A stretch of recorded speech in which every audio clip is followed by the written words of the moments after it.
അപ്പൊ ഞാൻ പറയാൻ വന്ന കാര്യം ഇതായിരുന്നു. ഷുഹൈബുൽ ഹൈത്തമി കുറച്ച് അധികം പ്രാവശ്യം ഒരേ കാര്യം ആവർത്തിച്ച് പറയുന്നത് എന്റെ ശ്രദ്ധയിൽ വന്നു. 2025-ലും 2026-ലും ഇസ്ലാം മത വിമർശകർ, അതായത് ഇസ്ലാമിന്റെ കാലിക പ്രസക്തി സ്ഥാപിക്കാൻ വേണ്ടി അദ്ദേഹം പറയുന്ന ഒരു പ്രധാനപ്പെട്ട തെളിവായിട്ട് അദ്ദേഹം പറയുന്നത്, ഈ 2025-ലും 2026-ലും ഒക്കെ ഇസ്ലാം മത വിമർശകർ ഇസ്ലാം ഒരു വിഷയമായിട്ട് സംസാരിച്ചുകൊണ്ടിരിക്കുന്നു, ഇസ്ലാമിക നിയമങ്ങൾ ഒരു വിഷയമായിട്ട് ഡിബേറ്റിന് വരെ വിഷയമാകുന്നു എന്ന് തുടങ്ങിയിട്ടുള്ള പരാമർശങ്ങളാണ്. അപ്പൊ ഈ അടുത്ത് ഏകദേശം ഒരു 6-7 മാസം മുൻപ് നമ്മൾ തിരൂരിൽ ഒരു സംവാദത്തിലേക്ക് പോകുന്നത്, രാഹുൽ ഈശ്വർ ആ സംവാദ വേദിയിലേക്ക് എത്തുന്നതിന്റെ ഒക്കെ കാരണം നമുക്ക് എല്ലാവർക്കും അറിയാം, നിങ്ങൾക്കെല്ലാം വിശദമായിട്ട് ആ കാര്യങ്ങൾ അറിയാവുന്നതാണ്. ഇസ്ലാമിക സമൂഹത്തിന്റെ ഭാഗത്ത് നിന്ന് വലിയ വായിലുള്ള വെല്ലുവിളികൾ ഉയർത്തുകയും അതിന് മറുപടിയായിട്ട് നമ്മൾ വരുന്ന സമയത്ത് ഒന്നും അറിയാത്തതുപോലെ മാറി നടക്കുകയും മുങ്ങി നടക്കുകയും ചിലവരാണെങ്കിൽ സ്റ്റുഡിയോ മാളത്തിനകത്തോട്ട് ഉൾവലിയുകയും ഒക്കെ ചെയ്യുന്ന സാഹചര്യത്തിൽ അവരുടെ ഗതികേട് കൊണ്ടിട്ടാണോ, അല്ലെങ്കിൽ അവരുടെ ഗതികേട് കണ്ടിട്ട്, അവരുടെ ദയനീയത കണ്ടിട്ട് മനസ്സറിവ് തോന്നിയിട്ടാണോ എന്തോ രാഹുൽ ഈശ്വർ ആ സംവാദത്തിനുള്ള സന്നദ്ധത അറിയിക്കുകയും ഞാൻ പറയുന്ന മതവിമർശനം അതിന്റെ സതുദ്ദേശത്തെ മാനിച്ചുകൊണ്ട് തന്നെ ഈ വിഷയത്തിൽ ഇസ്ലാമിനെ പ്രതിരോധിക്കാൻ അദ്ദേഹം ഇറങ്ങുകയും ഇസ്ലാമിലെ അടിമത്തം എന്ന വിഷയത്തിൽ നമ്മൾ എവിടെയായിരുന്നു, നമ്മുടെ തിരൂര് വാഗൻ ട്രാജഡി ഹാളിൽ ഒരു സംവാദം നടത്തുകയും ചെയ്തു. അതിൽ രസകരമായിട്ടുള്ള കാര്യം, ആ സംവാദത്തിലെ ആളുകളുടെ പങ്കാളിത്തം വളരെ കുറവായിരുന്നു എന്ന് പറഞ്ഞാൽ, ഒന്ന് അത് ശനിയാഴ്ചയായിരുന്നു, പുലർച്ചെയായിരുന്നു. അതുകൊണ്ട് തന്നെ ആ പരിപാടിയിൽ വളരെ കുറച്ച് ആളുകൾ ഉണ്ടായിരുന്നു.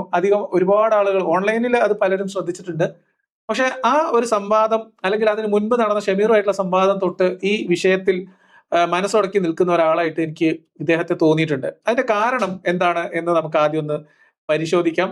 അതിനുശേഷം അദ്ദേഹം ഇപ്പോൾ ഈ 24 ന്യൂസിൽ നടത്തിയിട്ടുള്ള ഒരു ഇന്റർവ്യൂവിൽ, അദ്ദേഹത്തിന്റെ പുറത്തു വന്ന റിപ്പോർട്ടർ ടിവിയിൽ വന്നിട്ടുള്ള ഒരു ഇന്റർവ്യൂവിന്റെ ഭാഗമായിട്ട് അദ്ദേഹം പറഞ്ഞ ചില കാര്യങ്ങൾ, അതിൽ ഇദ്ദേഹം ഈ സംവാദത്തെ പരാമർശിക്കുന്നു.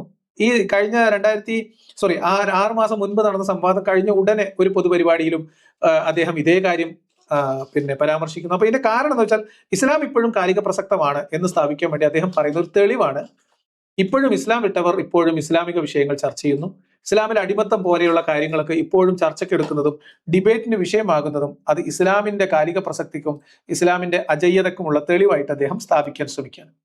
എന്നാൽ നമ്മൾ എന്തുകൊണ്ടാണ് ഈ വിഷയം സംസാരിക്കുന്നത്? എന്തുകൊണ്ടാണ് ഇസ്ലാമിലെ അടിമത്തം ഉൾപ്പെടെയുള്ള ഇസ്ലാമിക കർമ്മശാസ്ത്ര നിയമങ്ങൾ, ഇസ്ലാമിന്റെ ശരീഅത്ത് നിയമങ്ങൾ നമ്മൾ എന്തുകൊണ്ടാണ് ചോദ്യം ചെയ്യുന്നത്? എന്തുകൊണ്ടാണ് നമ്മൾ അതിനെ വിമർശിക്കുന്നത്? എന്തുകൊണ്ടാണ് ഇസ്ലാമിക ശാസ്ത്രം അല്ലെങ്കിൽ ഇസ്ലാമിക നിയമം ഇതൊക്കെ നമ്മൾ നിരന്തരമായ വിമർശനങ്ങൾക്ക് വിധേയമാക്കുന്നത്? ഇത് ഈ പറയുന്ന ഷുഹൈബുൽ ഹൈത്തമി പറയുന്ന ഇസ്ലാമിന്റെ അജയ്യതക്ക്, നമ്മൾ ഇസ്ലാം വിട്ടുപോയാലും നമുക്ക് ഇസ്ലാമിനെ ഉള്ള ഒരു ഇഷ്ടം കൊണ്ട്, ഒരു ബഹുമാനം കൊണ്ട് നമ്മൾ ഇങ്ങനെ അയിമ തന്നെ ചുറ്റിപ്പറ്റി നിൽക്കുന്നതാണോ? അതൊരു കാലഹരണപ്പെട്ട മനുഷ്യർക്ക് അപകടം ഉണ്ടാക്കുന്ന ഒരു പ്രത്യയശാസ്ത്രത്തെ കുറിച്ചുള്ള മുന്നറിയിപ്പ് നൽകുന്നതാണോ? എന്താണ് ഇതിന്റെ കാരണം? എന്താണ് വസ്തുത എന്ന് ഷുഹൈബുൽ ഹൈത്തമിയുടെ ഇപ്പോഴുള്ള വാക്കിലൂടെയും ഈ ഇന്റർവ്യൂവിൽ അദ്ദേഹം പറഞ്ഞ ചില വാചകങ്ങളിലൂടെയും അതേപോലെ തന്നെ അദ്ദേഹം ഇതിനു മുൻപ് പറഞ്ഞ 2 സ്റ്റേറ്റ്മെന്റിലൂടെയും അതിന്റെ ഉത്തരം തേടുകയാണ് നമ്മൾ ഇന്ന് ചെയ്യുന്നത്. വിഷയത്തിലേക്ക് കടക്കാൻ ആദ്യം നമുക്ക് ഷുഹൈബുൽ ഹൈത്തമിയുടെ ഒരു പഴയ ചോദ്യോത്തരം കേൾക്കാം. കാപ്റ്റീവ് വുമൺസിനെ സെക്സ്വലി അബ്യൂസ് ചെയ്യുന്നു എന്ന് പറയുന്നതുമായി ബന്ധപ്പെട്ട് എക്സ് മുസ്ലിംസിന്റെ ഒരു ഭാഗത്തുള്ള ചോദ്യമാണ്. അതിന്റെ യാഥാർത്ഥ്യവും അതിന്റെ ഇതും ഒന്ന് പറഞ്ഞു.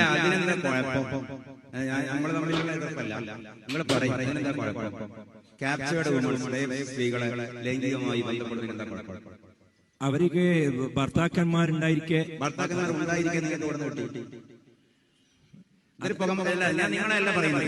അടിമത്തം എന്നുള്ളത് പഴയകാലം മുതലേയുള്ള ഒരു സിസ്റ്റം. ആ സിസ്റ്റം ഇസ്ലാം സ്റ്റാർട്ട് ചെയ്തതല്ല. ഇത് സയ്യിദ് എന്ന് പറയുന്ന നമ്മുടെ ഗ്രൂപ്പിലൊക്കെ സജീവമായിട്ടുണ്ടായിരുന്ന ഒരാള്, നമ്മളോടൊക്കെ വളരെ സൗഹാർദ്ദ തലക്ക് തന്നെ തർക്കിച്ചുകൊണ്ടിരുന്ന, ഇസ്ലാമിന് വേണ്ടി കൈമെയ് മറന്ന് ന്യായീകരിച്ചുകൊണ്ടിരുന്ന സയ്യിദ് എന്ന് പറയുന്ന ഒരു സഹോദരൻ, അദ്ദേഹം ഷുഹൈബുൽ ഹൈത്തമിയുടെ നമ്മുടെ ഗ്രൂപ്പിൽ നിന്നൊക്കെ ഉണ്ടായിരുന്ന അനുഭവത്തിന്റെയും അതേപോലെ തന്നെ അവിടുന്ന് വന്നിട്ടുള്ള ചോദ്യത്തിന്റെയും ഉത്തരത്തിന്റെയും തർക്കങ്ങളുടെയും ഒക്കെ അവസാനം ഹൈത്തമിയിൽ നിന്ന് ഉത്തരം തേടിക്കൊണ്ട് എക്സ് മുസ്ലിങ്ങൾ ഇങ്ങനെ നിരന്തരമായിട്ട് പറയുന്ന ഒരു ആക്ഷേപം, ഭർത്താക്കന്മാരുണ്ടായിരിക്കെ തന്നെ അടിമ സ്ത്രീകളെ ലൈംഗികമായിട്ട് ദുരുപയോഗം ചെയ്യുന്നു എന്ന ഒരു ആരോപണം എക്സ് മുസ്ലിംസ് ഉയർത്തുന്നു. പശ്ചാത്തലം ഖുർആനിലെ 4:24. അപ്പോ ഇതുമായി ബന്ധപ്പെട്ട് ഇദ്ദേഹത്തിന് ന്യായീകരിച്ചിട്ട് ഉത്തരം കിട്ടാത്തത് കൊണ്ടോ, അല്ലെങ്കിൽ അദ്ദേഹത്തിന്റെ സംശയം ദൂരീകരിക്കാനോ, അല്ലെങ്കിൽ ഇങ്ങനെ നമ്മളൊക്കെ വിമർശിച്ചിട്ട് ആൾക്കാർക്ക് സംശയം തോന്നുന്ന വിശ്വാസികൾക്ക് ആ സംശയം ദൂരീകരിക്കാൻ വേണ്ടിയിട്ടോ, അത്തരം ഒരു സതുദ്ദേശത്തോടു കൂടിയോ ഇദ്ദേഹം മുൻപ്, അതായത് കുറച്ച് വർഷം, 1-1.5 വർഷം മുൻപാണെന്നാണ് എൻ്റെ ഒരു ഓർമ്മ, കാരണം ഈ വീഡിയോ നമ്മൾ റിയാക്ട് ചെയ്യുന്നത് 29/10/2024 അപ്പൊ അതിന്റെയും ഏതാനും ആഴ്ചകൾക്കോ ദിവസങ്ങൾക്കോ മുൻപ് നടന്നിട്ടുള്ള ഒരു പരിപാടിയിലാണ് ഇദ്ദേഹം ഇത് പറയുന്നത്. അപ്പൊ ഈ വീഡിയോ നമ്മൾ റിയാക്ട് ചെയ്തിരുന്നു. ഇതിന് ശേഷമാണെന്നാണ് എന്റെ ഓർമ്മ നമ്മുടെ ഷമീറുമായിട്ടുള്ള സംവാദം നടക്കുന്നു, അല്ലെങ്കിൽ ഷമീറിന്റെ സംവാദം കഴിഞ്ഞ ഉടനാണ് ഈ സംഭവം നടക്കുന്നത്. അതിനുശേഷം നമ്മൾ ഇതേ വിഷയത്തിൽ തന്നെ രാഹുൽ ഈശ്വറായിട്ടുള്ള സംവാദം നടക്കുന്നു. അൺമാസ്കിംഗ് അനോമലീസ് ടീം ഒരു ഭാഗത്ത് മാറി നിൽക്കുന്നു, അവർക്ക് ഇതിലൊന്നും താല്പര്യമില്ല. അവർ സംവാദത്തിന് വെല്ലുവിളിക്കും. മാളത്തിന്റെ പിന്നെ സ്റ്റുഡിയോന്റെ ആ സൈഡിൽ കൂടെ, ആ ഗ്യാപ്പ് കൂടെ, പൊത്തിന്റെ സൈഡിൽ കൂടെ തല പുറത്തോട്ടിട്ടിട്ട് നട്ടലുണ്ടെങ്കിൽ വാടാ, ഉത്തരമുണ്ടെങ്കിൽ വാടാ എന്നൊക്കെ പറഞ്ഞിട്ട് ഭയങ്കര വെല്ലുവിളിയൊക്കെ നടത്തും. പിന്നെ ആരെങ്കിലും ചെന്ന് കഴിഞ്ഞാൽ അപ്പൊ തല ഉള്ളിലോട്ട് വലിഞ്ഞ് പിന്നെ ഒന്നും കാണാത്ത പോലെ, ഒന്നും അറിയാത്ത പോലെ അങ്ങനെ ഇരിക്കും. അതാണ് അവരുടെ കഥ. അപ്പൊ അങ്ങനെയാണ് രാഹുൽ ഈശ്വറായിട്ട് സംവാദം നടക്കുന്നത്. ഈ അതിനെന്താ കുഴപ്പം എന്ന ഈ ഒരു ഡയലോഗിനെ നമ്മൾ എടുക്കുകയും ഈ ടൈറ്റിലിൽ തന്നെ നമ്മൾ വീഡിയോ ചെയ്യുകയും ഇത് വൈറലാവുകയും ഇതെല്ലാവരും കാണുകയും ഉസ്താദിന്റെ അടുത്ത് എത്തുകയൊക്കെ ചെയ്തിട്ടുണ്ട്. ഈ പശ്ചാത്തലം നിങ്ങൾ മനസ്സിൽ വെച്ചിട്ട് വേണം ഷുഹൈബുൽ ഹൈത്തമി ഇപ്പോൾ റിപ്പോർട്ടർ ടിവിയിൽ കൊടുത്ത ഇന്റർവ്യൂവിൽ ഇത് പറയാൻ. അതേപോലെ തന്നെ ഇതിന് മുൻപ് ഒരു 5-6 മാസം മുൻപ് രാഹുൽ ഈശ്വറായിട്ടുള്ള സംവാദം കഴിഞ്ഞ ഉടൻ ഒരു പൊതുപരിപാടിയിൽ ഇതേ സാധനം ഉന്നയിക്കുന്നു. അപ്പൊ അടിമത്ത വിഷയവുമായി ബന്ധപ്പെട്ട് ഇസ്ലാം മത വിമർശകർ ഉന്നയിക്കുന്ന വിമർശനങ്ങളെ നേരിടണം എന്ന് അദ്ദേഹത്തിന് ഒരു ആഗ്രഹമുണ്ട്. അതിനെ പരാമർശിച്ചു പോകാതിരിക്കാൻ അദ്ദേഹത്തിന് കഴിയുന്നില്ല. എന്നാൽ അതിന്റെ വസ്തുതകളിലേക്ക് കടന്നു ചെന്നുകൊണ്ട് ഒരു വിശകലനത്തിനോ ഒരു മറുപടിക്കോ അദ്ദേഹത്തിന്റെ വാക്കുകൾ എടുത്തു വെച്ചുകൊണ്ട് നമ്മൾ കൊടുത്ത ഈ മറുപടിക്ക് ഒരു മറുപടിയായിട്ടോ ഒരു വിശദീകരണമോ അതിനൊന്നും അദ്ദേഹം തയ്യാറല്ല. അല്ലെങ്കിൽ ഏതെങ്കിലും തരത്തിൽ പൊതുവായിട്ട് ആ കാര്യങ്ങളെ വിശദീകരിക്കുകയോ ഒന്നും ചെയ്ത് നമ്മൾ കണ്ടിട്ടില്ല. അതേ സമയത്ത് ഇതുണ്ടാക്കിയ ഒരു പ്രശ്നം ഒരോളം അദ്ദേഹത്തെ ഇപ്പോഴും എന്താ പറയാ ബുദ്ധിമുട്ടിക്കുന്നു എന്ന് വേണം മനസ്സിലാക്കാൻ. അല്ലെങ്കിൽ ഇതിപ്പോ 2024 നടന്ന കാര്യമാണ്, 2 വർഷമായി. എത്രയോ സംഭവങ്ങൾ, എത്രയോ സംവാദങ്ങളും കാര്യങ്ങളൊക്കെ കഴിഞ്ഞുപോയി. അദ്ദേഹം തന്നെ എത്രയോ സംവാദങ്ങളിൽ ഏർപ്പെട്ടു. പക്ഷെ ഈ ഒരു വിഷയം അദ്ദേഹത്തെ ഇപ്പോഴും എന്തുകൊണ്ടോ അദ്ദേഹത്തെ ഇങ്ങനെ എന്താ പറയാ വിടാതെ പിന്തുടരുന്നു എങ്കിൽ അതെന്തുകൊണ്ടായിരിക്കാം? അതൊക്കെ നമുക്ക് വിശദമായിട്ട് കേൾക്കാം. അപ്പോൾ പുതിയ ഈ ഒരു സംഭവം നിങ്ങളെ ഞാനൊന്ന് ഓർമ്മപ്പെടുത്തിയെന്ന് മാത്രമേ ഉള്ളൂ. ഏകദേശം ഒരു 1.5 വർഷം മുൻപത്തെ ഒരു കാര്യമാണ്. നിങ്ങളെ ഒന്ന് കേവലമായിട്ട് നിങ്ങളുടെ ഓർമ്മയിലേക്ക് അത് ഒന്ന് ക്ഷണിച്ചു. നമ്മൾ മുന്നോട്ട് പോവാണ്. ഇപ്പൊ നമ്മൾ ഇന്ന് ഈ വിഷയം എടുക്കാനുള്ള കാരണം റിപ്പോർട്ടർ ടിവിയിൽ അദ്ദേഹം നടത്തിയിട്ടുള്ള ഒരു ഇന്റർവ്യൂ, രഞ്ജിത്ത് എന്ന് പറയുന്ന ഒരു മാധ്യമ പ്രവർത്തകനുമായിട്ട് നടത്തിയിട്ടുള്ള ഇന്റർവ്യൂ. അദ്ദേഹം ഇപ്പോൾ കുറച്ച് ദിവസങ്ങളായിട്ട് ഈ മത നേതാക്കന്മാര് അല്ലെങ്കിൽ ദഅവ പ്രവർത്തകര്, ഇസ്ലാമിക വിഷയങ്ങൾ പബ്ലിക്കിൽ അല്ലെങ്കിൽ സോഷ്യൽ മീഡിയയിൽ സംസാരിക്കുന്ന ആളുകൾ, അവരെ ഉൾപ്പെടുത്തി നിരവധിയായിട്ടുള്ള ഇന്റർവ്യൂസ് അബ്ദുള്ള അബ്ബാസിലുമായിട്ടും അതേപോലെ തന്നെ ഹനീഫ് കായക്കൊടിയായിട്ടും അതേപോലെ മറ്റു ഇസ്ലാമത സംഘടനാ നേതാക്കളുമായിട്ടൊക്കെ അദ്ദേഹം നിരന്തരമായിട്ട് ഇന്റർവ്യൂകൾ നടത്തിക്കൊണ്ടിരിക്കുകയാണ്. ഇസ്ലാമിക വിഷയത്തിൽ ഇസ്ലാമിക പണ്ഡിതന്മാരാണ് അദ്ദേഹത്തിന്റെ ഒരു പ്രധാനപ്പെട്ട അതിഥികൾ. അപ്പൊ അതിന്റെ ഭാഗമായിട്ട് ഷുഹൈബുൽ ഹൈത്തമിയും ആ ഇന്റർവ്യൂവിൽ പങ്കെടുക്കുന്നു. അദ്ദേഹം വളരെ എന്താ പറയാ യുക്തിഭദ്രമായിട്ടുള്ള കുറെ ചോദ്യങ്ങളൊക്കെ ചോദിക്കുന്നുണ്ട്. അപ്പൊ ആ ഇന്റർവ്യൂ തുടങ്ങുന്ന സമയത്ത് ഞാൻ ഒരു മണിക്കൂറിലധികമുള്ള ഇന്റർവ്യൂ ആണ്. ഞാനൊരു 20-25 മിനിറ്റ് ആണ് വീഡിയോ കണ്ടിട്ടുള്ളത്. പൂർണ്ണമായിട്ട് കണ്ടിട്ട് വേറെ എന്തെങ്കിലും ഉണ്ടെങ്കിൽ നമുക്കത് കാണിക്കാം. അതേപോലെ തന്നെ ഈ വീഡിയോയുടെ താഴെ ഡിസ്ക്രിപ്ഷനിൽ നമുക്ക് ഇത് കൊടുക്കുകയും ചെയ്യാം. ഇതിന്റെ ഡീറ്റെയിൽസ് നമുക്ക് കൊടുക്കുകയും ചെയ്യാം. ആ ഒരു ഇന്റർവ്യൂവിന്റെ ലിങ്ക് ഞാൻ കൊടുക്കാം റിപ്പോർട്ടർ ടിവിയിൽ. അപ്പൊ അത് ഫുൾ ആയിട്ട് കാണുന്നവർക്ക് അത് കാണിച്ചു. അപ്പൊ ഇവിടെ ഈ ഇന്റർവ്യൂവിൽ വീണ്ടും ഇദ്ദേഹം ഇതേ വിഷയം ഉദ്ധരിക്കുകയാണ്, അല്ലെങ്കിൽ അത് അദ്ദേഹം ഓർത്തെടുക്കുകയാണ്. അത് നമുക്കൊന്ന് കേൾക്കാം. ആദ്യം അവതാരകന്റെ ചോദ്യം. വിശ്വാസത്തോട് സംശയദൃഷ്ടിയോട് കൂടി നോക്കുന്ന അല്ലെ, ആദ്യത്തെ അധ്യായത്തിന്റെ 15-ാം തീയതി പറയുന്നത് എന്നെ സംശയിക്കുന്നവരല്ല, അള്ളാഹിന്റെ അസ്തിത്വത്തെയും നബിയുടെ വചനങ്ങളെയും സംശയിക്കാത്ത ഒരു വിഭാഗത്തെ കുറിച്ചും പറയുന്നത്. അങ്ങനെ വിശ്വാസത്തെ സംശയത്തോട് കൂടി നോക്കുന്ന ഒരു തലമുറയാണ് പുതിയ തലമുറ എന്ന് തോന്നിയിട്ടുണ്ട്. അതിലിപ്പോൾ രഞ്ജിത്ത് ഭായി, ഇത് ഇസ്ലാമിൻ്റെ ഒരു അകത്തുള്ള ഒരു അഭ്യന്തര വിശ്വാസ വ്യതിചലന പ്രവണതകളാണോ, ഇനി ജനറലി ഉള്ള ഒരു വിശ്വാസമാണോ എന്നുള്ളതിലുള്ള ഒരു ഇസ്ലാമികമായി എടുത്താൽ. അപ്പൊ പൊതുവിൽ വിശ്വാസികൾക്കിടയിലെ മതത്തോടുള്ള ആഭിമുഖ്യം, വിശ്വാസത്തോടുള്ള ഒരു നിരാകരണ മനസ്ഥിതി, ഇതിനെക്കുറിച്ച് ചോദിക്കുമ്പോൾ അത് പൊതുവിലുള്ളതാണോ ഇസ്ലാമിനെ കുറിച്ചുള്ളതാണോ എന്ന് അറിയണം. ഇസ്ലാമിനെ കുറിച്ചുള്ളതാണ് രഞ്ജിത്തിന് അറിയേണ്ടത്. അപ്പൊ അദ്ദേഹം അതിന്റെ മറുപടി കൊടുക്കുകയാണ്. അതായത് ഇന്ന് ആധുനിക ലോകത്ത്, പുതിയ കാലത്ത്, പുതിയ ജനറേഷനിലുള്ള മനുഷ്യർ, കുട്ടികൾ, പുതിയ തലമുറ മതവിശ്വാസങ്ങളോട്, ദൈവവിശ്വാസങ്ങളോട് ഒരു വിമുഖത, ഒരു സംശയത്തോടെയുള്ള ഇടപെടൽ, അതിലെ ഒരു പൂർണ്ണമായിട്ടുള്ള വിശ്വാസം ഇല്ലായ്മ, ചോദ്യം ചെയ്യാനുള്ള പ്രവണത, ചോദിക്കാനുള്ള ധൈര്യം, ഇതൊക്കെ കാണിക്കുന്നതുമായി ബന്ധപ്പെട്ടാണ് ഈ ചോദ്യം. അപ്പൊ ഇദ്ദേഹം ഇസ്ലാമുമായി ബന്ധപ്പെടുത്തിയിട്ട് അതിനെങ്ങനെയാണ് മറുപടി പറയുന്നത്, അത് നമുക്ക് നോക്കാം. ഇസ്ലാമികമായി എടുത്താൽ എനിക്ക് ഇത് 2 തലവും തോന്നാറുണ്ട്. ഒന്ന്, പൊതുവേ ഈ ജനാധിപത്യ ലോകക്രമം വന്നതിന് ശേഷം, ഈ ഒരു ഡെമോക്രസി എന്ന് പറഞ്ഞാൽ തന്നെ ഇൻഡിവിജ്വലിസ്റ്റിക് ആയിട്ട് കാര്യങ്ങൾ ചിന്തിപ്പിച്ചതിന് ശേഷമാണ് വ്യക്തിയാണ് പരമം എന്നുള്ളതിൻ്റെ രാഷ്ട്രീയ വേഷനാണല്ലോ ഈ ഡെമോക്രസി. ആ ഒരു ടെൻഡൻസി എല്ലാ മനുഷ്യരെയും ശക്തമായി ബാധിച്ചിട്ടുണ്ട്. ഒരു പരിധിയോളം ഒരു അവകാശവാദമല്ല, ഞാൻ മനസ്സിലാക്കിയെടുത്തോളം കുറച്ചെങ്കിലും നോ പറയുന്ന ഒരു കൾച്ചറൽ അസ്തിത്വം കീപ്പ് ചെയ്യുന്ന കമ്മ്യൂണിറ്റി മുസ്ലിം കമ്മ്യൂണിറ്റി തന്നെയാണെന്ന് തോന്നുന്നു. അതുകൊണ്ടാണ് എപ്പോഴും ഇത് ഒരു പ്രശ്നമായി മാറുന്നത്. എന്താണ് ഇപ്പൊ ഇദ്ദേഹം പറഞ്ഞത്? ഇദ്ദേഹം പറഞ്ഞത് പൊതുവിൽ അങ്ങനെ ഒരു ട്രെൻഡ് ഉണ്ട്. പുതിയ കാലത്ത് പുതിയ ജനറേഷനിൽ എല്ലാത്തിനെയും ചോദ്യം ചെയ്യുന്ന, അല്ലെങ്കിൽ ഈ പറയപ്പെടുന്ന പരിവർത്തനത്തിന് വേണ്ടി ശ്രമിക്കുന്ന, ആധുനികമായിട്ടുള്ള ജനാധിപത്യ മൂല്യങ്ങൾ ഉൾക്കൊണ്ട് ജീവിച്ചു വരുന്ന പുതിയ തലമുറയ്ക്ക് ജനാധിപത്യത്തോട് ഒരു ആഭിമുഖ്യവും വിശ്വാസങ്ങളോട് ഒരു വിമുഖതയും പൊതുവിൽ കാണപ്പെടുന്നുണ്ട്. എന്നാൽ ഇസ്ലാം മാത്രമാണ് അതിനെ പ്രതിരോധിക്കുന്നത് എന്നാണ് ഇദ്ദേഹം പറഞ്ഞത്. വസ്തുതയാണ്, സത്യസന്ധമായ കാര്യമാണ്. ഇത് വേറെ ഒരു ശൈലിയിൽ മുജാഹിദ് ബാലുശ്ശേരി പറയും, വേറെ ഒരു ശൈലിയിൽ അബ്ദുള്ള ബാസിൽ, നമ്മൾ ഏതാനും ദിവസങ്ങൾക്ക് മുമ്പ് അബ്ദുള്ള ബാസിൽ ഒരു വീഡിയോ റിയാക്ട് ചെയ്തിരുന്നു. ഇസ്ലാമിന്റെ ധാർമ്മികത നമ്മൾ ഉറക്കെ പറയും, നിങ്ങൾ എത്ര പ്രാകൃതരെന്ന് വിളിച്ചാലും, നിങ്ങൾ എത്ര യുക്തിയില്ലാത്തവരെന്ന് വിളിച്ചാലും ഞങ്ങൾ ഇസ്ലാമിന്റെ ആദർശം ഉയർത്തിപ്പിടിക്കുക തന്നെ ചെയ്യും എന്ന് പറഞ്ഞ സാധനം ഉണ്ടല്ലോ. അതിന്റെ ഒരു താത്വികമായിട്ടുള്ള, ഒരു ഫിലോസോഫിക്കൽ ആയിട്ടുള്ള വിശദീകരണം, ന്യായീകരണമാണ് ഇദ്ദേഹം നടത്താൻ ശ്രമിക്കുന്നത്. അപ്പൊ ഇദ്ദേഹം പറയുന്നത് തുറന്ന് സമ്മതിക്കുകയാണ്, പുതിയ കാലത്ത് പുതിയ മൂല്യങ്ങളുമായിട്ട് പൊരുത്തപ്പെട്ട് അല്ലെങ്കിൽ അതിൽ ജീവിച്ചു വരുന്ന തലമുറയ്ക്ക് മതത്തോടും ഇത്തരം അന്ധവിശ്വാസങ്ങളോടുമുള്ള ഒരു വിമുഖത പ്രകടമാണെങ്കിലും ഇസ്ലാം അതിനെ നന്നായിട്ട് പ്രതിരോധിക്കാൻ ശ്രമിക്കുന്നുണ്ട് എന്നാണ് ഇദ്ദേഹത്തിന്റെ വാദം. ഞാൻ പറഞ്ഞത് ശരിയല്ലേ? ഇനി അദ്ദേഹം ബാക്കി പറയും. ഇസ്ലാമിക് കസ്റ്റംസും സിസ്റ്റംസും എപ്പോഴും ഒന്നുകൂടി ഒരു ഡൈജഷൻ പെട്ടെന്ന് പൊതുസമൂഹത്തിന് കിട്ടാത്തത് ഈ നോ എന്ന് പറയുന്നൊരു ടെൻഡൻസി പുതിയ കാലഘട്ടത്തിൽ മാറ്റത്തോട് യോജിക്കുന്നില്ല എന്നുള്ളതല്ല, എല്ലാ മാറ്റത്തോടുമല്ല. അവിടെ ഒരു സെൻസർഷിപ്പ് പൊതുവെ മുസ്ലിം കമ്മ്യൂണിറ്റി കാത്തു സൂക്ഷിക്കുന്നുണ്ട്. അപ്പൊ മാറ്റത്തോട് പൊതുവെ വിമുഖത, മാറ്റത്തോട് നോ അങ്ങനെയാണോ എന്ന് ചോദിച്ചുമ്പോൾ എല്ലാ മാറ്റത്തോടും അല്ല, പക്ഷെ എന്നാലും ഞങ്ങൾ എല്ലാത്തിനെയും ഒന്ന് സെൻസർ ചെയ്യും എന്നുള്ളതാണ്. അതെങ്ങനെയാണ് ഷുഹൈബുൽ ഹൈത്തമി സെൻസർ ചെയ്തിട്ട് ഇസ്ലാം മാറ്റത്തെ ഉൾക്കൊള്ളുക? ഇപ്പോ ഫോർ എക്സാമ്പിൾ ജനാധിപത്യം എന്ന് പറയുന്നത് ഇസ്ലാമിക കൾച്ചറിൽ നിന്ന് വളരെ വിഭിന്നമായതും ഇസ്ലാമിന്റെ അധ്യാപനങ്ങളിൽ നിന്ന് വളരെ വ്യത്യസ്തമായിട്ടുള്ളതും ഇസ്ലാമിന് ഒരിക്കലും അംഗീകരിക്കാൻ കഴിയാത്തതുമായിട്ടുള്ള ഒരു സംവിധാനമാണ് ജനാധിപത്യം. അതായത് ഒരു രാജ്യത്തെ ജനങ്ങളെ നയിക്കേണ്ടുന്ന മൂല്യം, ഒരു രാജ്യത്തിന്റെ പൊതുവായിട്ടുള്ള നിയമ സംവിധാനം, തെറ്റ് ശരി ധാർമ്മികത തുടങ്ങിയിട്ടുള്ള നിർണ്ണയിക്കൽ, ശിക്ഷ വിധിക്കൽ, കുറ്റം വിചാരണ തുടങ്ങിയിട്ടുള്ള കാര്യങ്ങളുമായി ബന്ധപ്പെട്ട നിയമങ്ങൾ, ഒരു വ്യക്തി, സമൂഹം, കുടുംബം എന്ന രീതിയിൽ ആചരിക്കേണ്ടുന്ന കാര്യങ്ങൾ, അവരനുസരിക്കേണ്ടുന്ന കാര്യങ്ങൾ, അവരുമായി ബന്ധപ്പെട്ട സിവിൽ വ്യവഹാരങ്ങൾ, ക്രിമിനൽ നടപടികൾ എന്നിത്യാദി സകല മേഖലകളിലും ദൈവികമായ നിയമം നിലനിർത്തുകയും നിയമം സ്ഥാപിക്കുകയും അത് പരിരക്ഷിക്കുകയും അതിന്റെ അടിസ്ഥാനത്തിൽ വിധി തീർപ്പ് കൽപ്പിക്കുകയും അതിന്റെ അടിസ്ഥാനത്തിൽ ജനത മുന്നോട്ട് പോകണം എന്ന് നിഷ്കർഷിക്കുകയും ചെയ്യുന്ന ഇസ്ലാമിൽ നിന്ന് ഒരു സമൂഹം ജനാധിപത്യപരമായിട്ടുള്ള ഒരു മാർഗത്തിലേക്ക് വരുമ്പോൾ അതിനെ ഇസ്ലാമിന് അംഗീകരിക്കാൻ കഴിയുമോ അതോ അതിനെ എതിർക്കേണ്ട ബാധ്യതയുണ്ട്? അതായത് നിങ്ങളുടെ സെൻസർഷിപ്പിൽ ഉൾപ്പെടുമോ? ആധുനിക ജനാധിപത്യ മൂല്യങ്ങൾ, മാനവിക ദർശനം, ഇതിനെ ഇസ്ലാം സെൻസർ ചെയ്യാണോ, നോ പറയുകയാണോ, അതോ ആ മാറ്റത്തെ പൂർണ്ണമായിട്ട് ഉൾക്കൊള്ളുകയാണോ? ഇത് അദ്ദേഹം ഉത്തരം പറയുന്നില്ല. അപ്പൊ ഇദ്ദേഹം ആദ്യം പറഞ്ഞു, ഞങ്ങളുടെ മൂല്യങ്ങൾ ഞങ്ങൾ ഉയർത്തിപ്പിടിക്കുന്നു, മറ്റു മതങ്ങളെ പോലെ അല്ല, മറ്റു മതങ്ങളൊക്കെ പലതും നിൽക്കാൻ പറഞ്ഞാൽ ഇരിക്കാൻ പറഞ്ഞാൽ കിടക്കും എന്നൊക്കെ പറഞ്ഞ് അവരെയൊക്കെ അവഹേളിച്ചു.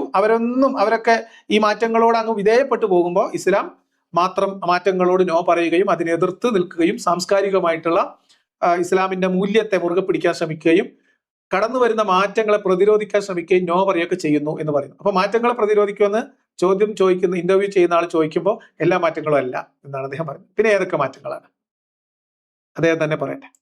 ഞങ്ങൾ പറയാറുണ്ട്, പിന്നെ കിടന്നു കൊടുക്കാൻ പറയുമ്പോൾ ഇരുന്ന് കൊടുക്കുകയും ഇരുന്ന് കൊടുക്കാൻ പറയുമ്പോൾ കിടന്നു കൊടുക്കുകയും അതിനപ്പുറം മരിച്ചു കൊടുക്കുകയും ഒക്കെ ചെയ്യുന്ന, ഒരു പരിധി അധികം ചെയ്യുന്ന ടെൻഡൻസിയാണ് ആധുനികതയോട് മറ്റു പല കൾച്ചേഴ്സും സ്വീകരിക്കുമ്പോഴും. ഇത് തയ്യാറല്ല എന്ന് പറയുന്ന റെസിസ്റ്റൻസ് അത് ഇസ്ലാമിന്റെ ഒരു മെക്കാനിസത്തിലുള്ളതാണ്. അതെ. അപ്പം മറ്റു മതങ്ങളൊക്കെ പുതിയതായി രൂപപ്പെടുന്ന പുതിയ കാലത്തിന്റെ പുതിയ മൂല്യങ്ങളെ ഉൾക്കൊള്ളുകയും അതിനെ സംശീകരിക്കുകയും അതിനോട് താതാത്മ്യപ്പെടുകയും അതിലാവശ്യമായിട്ടുള്ള പരിഷ്കരണങ്ങൾ വരുത്തുകയും ഒക്കെ ചെയ്യുന്നു എന്ന് ആക്ഷേപിക്കുന്നത് ഷുഹൈബുൽ ഹൈത്തമിയാണ്. മറ്റു മതവിഭാഗങ്ങളെ, മറ്റു സംഘങ്ങളെ, പ്രത്യയശാസ്ത്രങ്ങളെയൊക്കെ അദ്ദേഹം ആ രീതിയിലാണ് കാണുന്നത്. അതേസമയത്ത് ഇസ്ലാം എന്ന് പറയുന്ന ഒരു പ്രത്യയശാസ്ത്രം അതിന്റെ ഒറിജിനൽ ആയിട്ടുള്ള ആ ഒരു സത്ത നിലനിർത്താൻ വേണ്ടി പുതിയതായി കടന്നു വരുന്ന മാറ്റങ്ങളെയും ചിന്താ പദ്ധതികളെയും പ്രത്യയശാസ്ത്രങ്ങളെയും ഒക്കെ പ്രതിരോധിക്കും എന്നാണ് ഇദ്ദേഹം പറയുന്നത്. അതായത് ജനാധിപത്യത്തെ, മാനവിക ദർശനങ്ങളെ ഒക്കെ എന്ത് ചെയ്യണം? പ്രതിരോധിക്കണം. എന്തുകൊണ്ട് സിവിൽ നിയമങ്ങളെയും ക്രിമിനൽ നിയമങ്ങളെയും എന്തുകൊണ്ട് പ്രതിരോധിക്കുന്നില്ല എന്ന് ചോദിച്ചാൽ അതിന് കഴിയാത്തത് കൊണ്ടാണ് എന്നാണ് ലളിതമായിട്ടുള്ള ഉത്തരം. അതിന് കഴിയുന്നിടത്തൊക്കെ അത് പുനഃസ്ഥാപിക്കുകയും ഉണ്ടായിരുന്ന മനുഷ്യനിർമ്മിതമായ കാലികമായി പരിഷ്കരിച്ച നിയമങ്ങൾ ഉള്ളിടത്ത് അത് ഇല്ലാതാക്കി ആ പഴയ കാലത്തെ പ്രാകൃത ഗോത്ര നിയമങ്ങൾ തിരിച്ചു കൊണ്ടുവരാൻ ശ്രമിക്കുകയും ചെയ്യുന്ന അഫ്ഗാനിസ്ഥാൻ നമ്മുടെ മുന്നിൽ നല്ല മാതൃകയായിട്ട് ഇപ്പൊ നിൽക്കുന്നുണ്ട് ഇസ്ലാമിനും. അപ്പൊ വളരെ സത്യസന്ധമായിട്ട് ഇസ്ലാം എന്താണെന്നും ഇസ്ലാം എങ്ങനെയാണ് ഈ കാര്യങ്ങൾ ഇടപെടുന്നത് എന്നും ശരിയായി തന്നെ വിശദീകരിച്ചു കഴിഞ്ഞു. ഇനി ഞാൻ നിങ്ങളോട് ചോദിക്കുന്നത്, ഇദ്ദേഹം പറഞ്ഞതും നമ്മൾ ഇസ്ലാമിനെ കുറിച്ച് ആക്ഷേപിക്കുന്നത് തമ്മിൽ എന്താണ് വ്യത്യാസം? ഇസ്ലാമിനെതിരെയുള്ള ആരോപണങ്ങൾ അദ്ദേഹം ഒരു എന്താ പറയാ ഭയങ്കരമായിട്ടുള്ള ഒരു എന്തായാലും അക്കാദമിക് ഭാഷയിൽ സമ്മതിക്കുകയാണ് ചെയ്യുന്നത്. ഇസ്ലാം മാറ്റങ്ങളോട് റെസിസ്റ്റ് ചെയ്യുന്നു, പുതിയ കാലത്തിന്റെ പുതിയ മൂല്യങ്ങൾ ഉൾക്കൊള്ളാൻ ഇസ്ലാമിന് പ്രയാസം നേരിടുന്നു, കാലികമായിട്ടുള്ള പരിഷ്കരണങ്ങൾക്ക് വിധേയനാകാൻ ഇസ്ലാം വിസമ്മതിക്കുന്നു, ഇസ്ലാമിക സമൂഹത്തെ പഴയ കാലത്തിന്റെ ചിന്താ പദ്ധതികളിൽ തളച്ചിടാൻ, ആ നിയമസംഹിതകളിൽ തളച്ചിടാൻ ഇസ്ലാമിക നേതൃത്വം ശ്രമിക്കുന്നു, അവർ കാലത്തിന്റെ മുന്നോട്ട് പോക്കിന് തടസ്സം നിൽക്കുന്നു, അവർ ഈ സമുദായത്തിന്റെ പുരോഗതിയെ തടയുന്നു, അവർ മനുഷ്യന്റെ അവകാശങ്ങളെ കുറിച്ചുള്ള കാഴ്ചപ്പാടുകളിൽ ഇപ്പോ പൊതുവിൽ ഭിന്നലിംഗക്കാരുമായി ബന്ധപ്പെട്ട് അല്ലെങ്കിൽ സ്ത്രീകളുമായി ബന്ധപ്പെട്ടൊക്കെയുള്ള മനുഷ്യാവകാശങ്ങളുമായി ബന്ധപ്പെട്ട കാര്യങ്ങളിൽ ഖുർആനിനകത്തോട്ട് തിരിയുന്നു. ഇതാണ് ഇസ്ലാമിന്റെ പ്രശ്നം. ഇതന്നെയല്ലേ നമ്മൾ പറയുന്നത്. അങ്ങനെ തിരിയുമ്പോൾ അവിടെ നമ്മൾ കാണുന്ന ഒരുപാട് പ്രശ്നങ്ങളിൽ ഒരു പ്രശ്നമാണ് അടിമത്തം, മറ്റൊരു പ്രശ്നമാണ് സ്ത്രീവിരുദ്ധത, മറ്റൊരു പ്രശ്നമാണ് അസഹിഷ്ണുത, ഇതര മതസ്ഥരോടുള്ള ഇതര വിഭാഗങ്ങളോടുള്ള ഇതേ പ്രത്യയശാസ്ത്രങ്ങളോടുള്ള ശത്രുതാപരമായിട്ടുള്ള മനോഭാവം, അക്രമവാസന, ആധിപത്യത്വര, അധിനിവേശത്തിനുള്ള ഒരു ആസക്തി, ഇങ്ങനെ തുടങ്ങിയിട്ടുള്ള കുറേ പ്രശ്നങ്ങൾ നിങ്ങൾ ഈ പറയുന്ന പിന്നിലേട്ട് തിരിഞ്ഞു നോക്കുമ്പോൾ അതിനകത്തുണ്ട്. അതിന് മാറ്റം വരുത്താൻ ശ്രമിക്കുമ്പോൾ നിങ്ങൾ അതിനെ റെസിസ്റ്റ് ചെയ്യുന്നു, അതിനോട് നിങ്ങൾ നോ പറയുന്നു. ഇതന്നെയാണ് നമ്മൾ ആരോപിക്കുന്നത്. ആ ആരോപണങ്ങൾ പൂർണ്ണമായിട്ട് ഹൈത്തമി ഇവിടെ ശരിവെക്കുകയാണ് ഇപ്പൊ ചെയ്തതെന്നാണ് ഞാൻ മനസ്സിലാക്കിയത്. നിങ്ങൾക്ക് എന്താ തോന്നിയത്? നിങ്ങൾ പറയൂ. എനിക്ക് തോന്നിയ കാര്യം അതാണ്. നമ്മളുടെ ആരോപണങ്ങൾ പൂർണ്ണമായിട്ട് ഷുഹൈബുൽ ഹൈത്തമി ഇപ്പൊ അവിടെ ശരിവെച്ചിരിക്കുകയാണ്, അല്ലേ? അപ്പൊ അദ്ദേഹം അത് സമ്മതിക്കുകയാണ്. നമ്മൾ എന്താണോ പറയുന്നത് ആ ആരോപണങ്ങൾ പൂർണ്ണമായിട്ട് അദ്ദേഹം സമ്മതിക്കുന്നു. വളരെ നല്ല കാര്യം. ഇങ്ങനെയാണ് സത്യസന്ധതയുള്ള ആൾക്കാർ. പക്ഷെ ഇത് വിശ്വാസികൾക്ക് ഒരു പക്ഷെ മനസ്സിലായിക്കൊള്ളുന്നില്ല. ഇദ്ദേഹം പറയുന്നത് നമ്മളുടെ ആരോപണങ്ങൾ പൂർണ്ണാർത്ഥത്തിൽ ശരിവെക്കുകയാണ് എന്ന് ചിലപ്പോൾ സാധാരണ വിശ്വാസികൾക്ക് മനസ്സിലായിക്കൊള്ളുന്നില്ല. ഒന്ന് ചിന്തിച്ചാൽ എല്ലാവർക്കും മനസ്സിലാവും ചെയ്യും. അപ്പൊ അടുത്ത ഘട്ടം. അപ്പൊ ഞാൻ പറയുന്നത് ഈ രണ്ട് തലം, ഒന്ന് ഈ പറയുന്ന ഇസ്ലാമിൻ്റെ അകത്തുള്ള പുതിയ തലമുറക്ക് ഇൻഡിവിജ്വലിസ്റ്റിക് ആയിട്ട് കാര്യങ്ങൾ നോക്കിക്കാണുന്ന പൊതുവായ പ്രവണത ഉണ്ടായിട്ടുണ്ട്. ഒരു വ്യക്തി കേന്ദ്രീകൃതമായിട്ട് സ്വാതന്ത്ര്യത്തെ നിർവചിക്കുക, ജീവിതത്തെ ഡിഫൈൻ ചെയ്യുക, അങ്ങനെ പറയുന്നത് അത് മുസ്ലിം സമൂഹത്തിനിടയിലും സ്വാഭാവികമായിട്ടും ഉണ്ടായിട്ടുണ്ട്. അപ്പോൾ പിന്നെ ഇനി ഇതിനുള്ള മറുപടി, ഇനി ബാക്കി ഡീറ്റെയിൽസ് എന്താണ്? എന്നാലും ഇസ്ലാം പ്രസക്തമാണ് എന്ന് സ്ഥാപിക്കാൻ വേണ്ടി അദ്ദേഹം പറയുന്ന മറ്റു വിഷയങ്ങളിലേക്കാണ് നമ്മൾ ഇനി പോകുന്നത്. അതേസമയം ഇതിൻ്റെ ഒരു മറുപുറം എന്ന് പറയുന്നത് ഒന്നുകൂടി വിവരവും അറിവും അതിൻ്റെ ആക്സസും ജനകീയമായി, അതോടുകൂടെ തന്നെ ഏറ്റവും കൂടുതൽ സ്റ്റഡീസ് നടക്കുന്നത് ഇസ്ലാമിനെ കുറിച്ചാണ് എന്നുള്ളത് ചിലപ്പോൾ നമുക്ക് വളരെ അനുഭവേദ്യമായ കാര്യമാണ്. പൊതുവേ ഈ ടെക്നോളജി AI കാലത്തൊക്കെ ഇനിയും എന്ത് മതം എന്നൊക്കെ ചോദിക്കുമ്പോഴും ഒരു 1500 കൊല്ലം എന്നുള്ളത് അക്കാദമികമായ കാൽക്കുലേഷനാണ്. അല്ലെങ്കിൽ ഈ പ്രപഞ്ചത്തിൻ്റെ മനുഷ്യരുടെ ആരംഭം മുതലേ വ്യവസ്ഥപ്പെട്ട ഈ ഒരു മതം, അതിനെക്കുറിച്ച് തന്നെയാണ് ഇന്നും ഈ പറയുന്ന ടെക്നോളജിയൊക്കെ ഉപയോഗിച്ചുകൊണ്ട് വിശ്വാസികളും അവിശ്വാസികളും പുതിയ കുട്ടികളും പഴയ കുട്ടികളൊക്കെ പഠിക്കുന്നത്. ഇത് ഇദ്ദേഹം പറയുന്നതിന്റെ പ്രശ്നം ഇദ്ദേഹം മനസ്സിലാക്കാത്തത് കൊണ്ടാണോ, അതോ ഇദ്ദേഹം താളാത്മകമായി പറഞ്ഞു പോകുമ്പോൾ ആദ്യം പറഞ്ഞതിന് ഇദ്ദേഹം തന്നെ അടുത്ത തെളിവ് മുന്നോട്ട് വെക്കുന്നതാണോ? നോക്കൂ, ഇസ്ലാം എന്ന് പറയുന്നത് കാലഘട്ടത്തിനനുസരിച്ചുണ്ടായി വരുന്ന പുതിയ കാലഘട്ടത്തിന്റെ വികാസത്തെയും അറിവിന്റെ വികാസത്തെയും അതിലൂടെ ഉരുത്തിരിയുന്ന സാമൂഹികമായിട്ടുള്ള മാറ്റങ്ങളെയും റെസിസ്റ്റ് ചെയ്യുകയും ഇസ്ലാമിക നിയമങ്ങളെയും സംസ്കാരത്തെയും തനത് ശൈലിയിൽ നിലനിർത്താൻ വേണ്ടി പരിശ്രമിക്കുകയും മാറ്റങ്ങളോട് നോ പറയുകയും ചെയ്യും. അത് ഇസ്ലാം മാത്രമേ ചെയ്യുന്നുള്ളൂ എന്ന് പറയുന്ന ഹൈത്തമി സ്വാഭാവികമായിട്ട് പുതിയ കാലത്തിന്റെ മാറ്റങ്ങളും അതുമായി ബന്ധപ്പെട്ട വ്യക്തി സ്വാതന്ത്ര്യം അത് കേന്ദ്രീകരിച്ച വ്യക്തിയുടെ ഒരു ഇമ്പോർട്ടൻസിന് മുൻതൂക്കം നൽകുന്ന മാനവിക ദർശനത്തിന് ഊന്നൽ നൽകുന്ന ജനാധിപത്യ സംസ്കാരത്തോട് ആഭിമുഖ്യം കാണിക്കുന്ന ആളുകൾ ഇസ്ലാമിക സമൂഹത്തിനകത്ത് ഉണ്ടായി വരുന്നു, അവർ അതിലേക്ക് പോകുന്നു എന്ന് സമ്മതിക്കുമ്പോഴും ഇദ്ദേഹം പറയുന്നത് പുതിയ കാലത്തിന്റെ അറിവിന്റെ വികാസത്തിന്റെ സമയത്തും ഈ 2025-ലും 2026-ഉം ഇസ്ലാം ഏറ്റവും കൂടുതൽ വായിക്കപ്പെടുന്നു, പഠിക്കപ്പെടുന്നു, ചർച്ച ചെയ്യപ്പെടുന്നു എന്നുള്ളതാണ്. അതെന്തുകൊണ്ടാണ്? അത് നിങ്ങൾ നേരത്തെ പറഞ്ഞ കാരണം കൊണ്ടാണ്.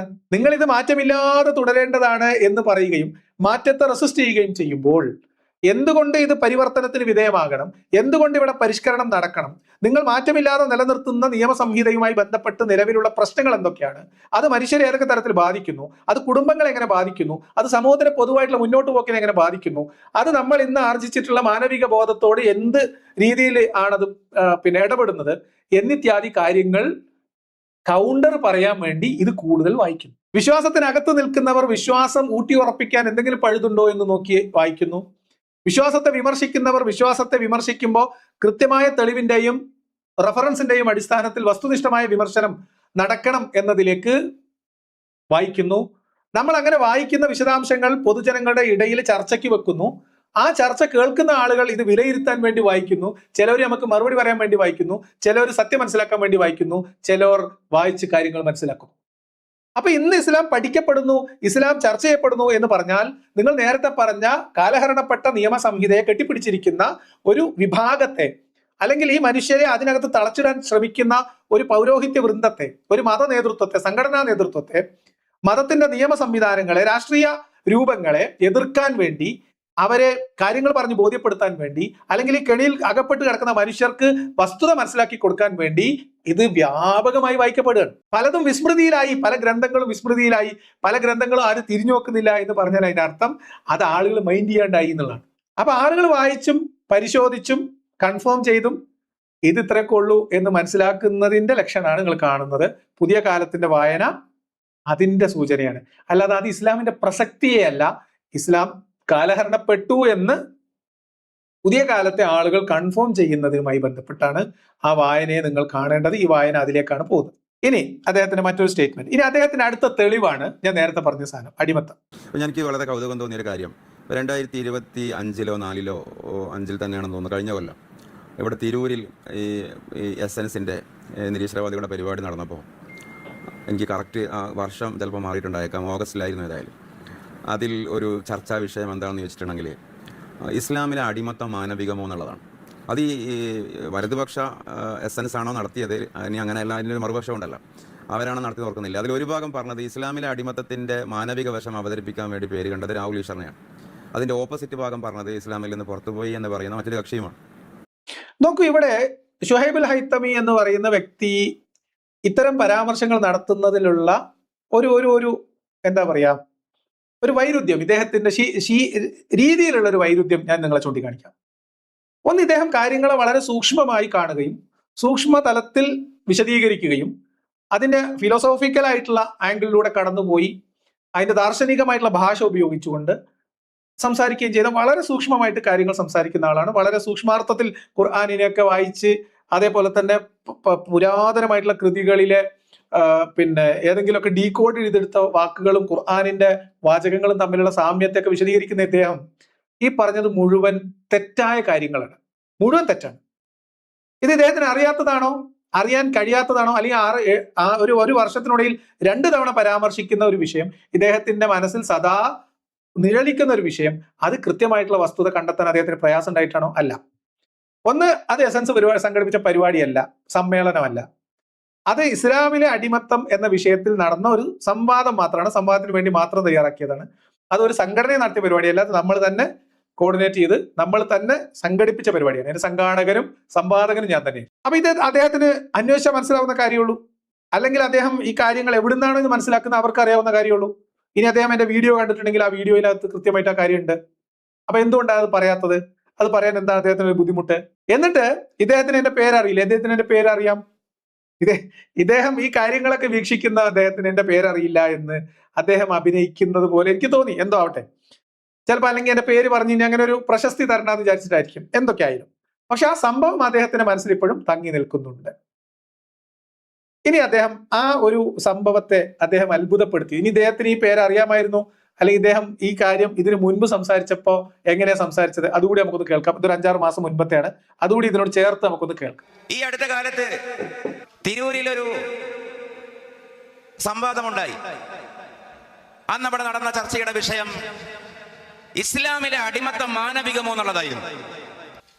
ആരൊക്കെയാണ് അവതരിപ്പിക്കുന്നത്? ഒരു ഭാഗത്ത് ഇസ്ലാമിനെ പ്രതിനിധീകരിച്ചുകൊണ്ട് സംസാരിക്കുന്നത് രാഹുൽ ഈശ്വർ. ഇസ്ലാമിലെ അടിമത്തം അമാനവികമാണെന്ന് സംസാരിക്കുന്നത് ഇസ്ലാം വിട്ടിട്ടും ഇസ്ലാമിൽ ഒട്ടിപ്പോയി നിൽക്കുന്ന പരശതമ സഹോദരന്മാരിൽ ഒരു പ്രതിനിധിയായ ലിയാഖത്ത് അലി എന്നാണെന്ന് തോന്നുന്നു അദ്ദേഹത്തിന്റെ പേര്. ഷൗക്കത്ത് അലി ഓർ ലിയാഖത്ത് അലി? ലിയാഖത്ത് അലി സി. ആലോചിച്ചു, ഇസ്ലാമിൽ വിശ്വാസമില്ലാത്ത രണ്ടുപേരാണ് ഇസ്ലാമിന്റെ ഒരു സിസ്റ്റം ചർച്ച ചെയ്യുന്നത്. ഇസ്ലാമിൽ അവരില്ല, അവർ ഇസ്ലാം വിട്ടു എന്നാണ് പറയുന്നത്. പക്ഷെ ഇസ്ലാമിന്റെ ഏത് വിഷയമാണ് ചർച്ച ചെയ്യുന്നത്? അവർ തന്നെ പറയുന്ന ഗോത്രകാല സിസ്റ്റം, അവർ തന്നെ പറയുന്ന അപരിഷ്കൃതമായ സിസ്റ്റം. 2025 ഓഗസ്റ്റ് മാസം നിരീശ്വരവാദികൾ അവർ സമ്മേളനം കഴിക്കുമ്പോൾ, ലക്ഷങ്ങൾ പൊടിച്ചും പിരിച്ചും സമ്മേളനം നടത്തുമ്പോൾ അതിൽ മണിക്കൂറുകൾ എൻഗേജ് ചെയ്യുന്നത്, ഇൻവെസ്റ്റ് ചെയ്യുന്നത് ഇസ്ലാമിലുള്ള അടിമത്താണ്. അപ്പൊ ഉസ്താദിന് അറിയാം. ഈ വീഡിയോയ്ക്കും നമ്മൾ റിയാക്ഷൻ ചെയ്തിരുന്നു, ഹൈത്തമിയുടെ വ്യാകുല വ്യാഖ്യാനം.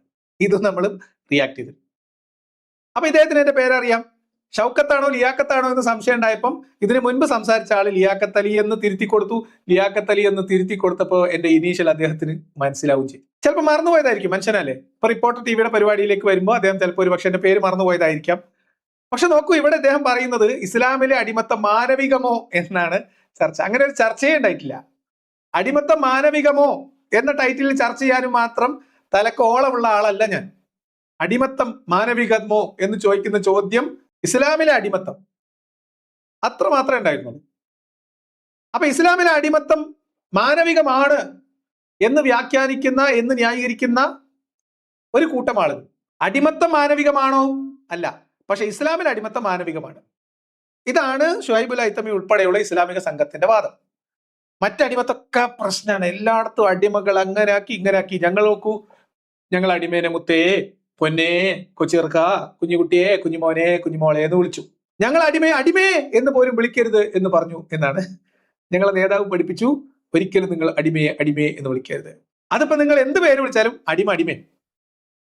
അപ്പോ ഈ രീതിയിൽ ന്യായം ചമക്കുകയും ഇസ്ലാമിലെ അടിമത്തം മാനവികമാണ് എന്ന് വ്യാഖ്യാനിക്കുകയും ചെയ്യുന്ന അടിമത്തം എന്ന് പറയുന്ന വ്യവസ്ഥിതിയെ മനുഷ്യരെന്നോ ഇല്ലായ്മ ചെയ്ത, അല്ലെങ്കിൽ ഇനി അതിന്റെ എന്തെങ്കിലും ഒരു അംശം ഏതെങ്കിലും രൂപത്തിൽ ഏതെങ്കിലും ഫോമിലുണ്ടെങ്കിൽ അടിമത്തമായിട്ടോ ഒരു മനുഷ്യന്റെ സ്വാതന്ത്ര്യത്തിന് മുകളിലുള്ള കടന്നുകയറ്റമായിട്ടോ വ്യാഖ്യാനിക്കാവുന്ന എന്തെങ്കിലും കാര്യങ്ങൾ ഏതെങ്കിലും തടത്തിൽ ഏതെങ്കിലും തലത്തിലുണ്ടെങ്കിൽ അതിനെയൊക്കെ ഇല്ലായ്മ ചെയ്യാൻ എന്തൊക്കെ ചെയ്യാൻ പറ്റും എന്ന് ആലോചിച്ചുകൊണ്ടിരിക്കുന്ന കാലത്തും ഇസ്ലാമിലെ അടിമത്തം മറ്റടിമത്തം പോലെയല്ല, അത് മുന്തിയ അടിമത്തമാണ് എന്ന് ന്യായീകരിക്കുന്ന ആളുകൾ ഉള്ളത് കൊണ്ടാണ് അടിമത്തം ഈ നൂറ്റാണ്ടിൽ നമ്മൾ സംസാരിക്കുന്നത്. അടിമത്തത്തെ കുറിച്ച് നമ്മൾ സംസാരിക്കുകയോ ചർച്ച ചെയ്യുകയോ ചെയ്യേണ്ടി വരുന്നത് അടിമത്തത്തെ ന്യായീകരിക്കുന്ന മനുഷ്യർ, അതിനൊരു ഉളുപ്പില്ലാത്ത മനുഷ്യർ നമ്മുടെ ഇടയിൽ ഉള്ളത് കൊണ്ടാണ്.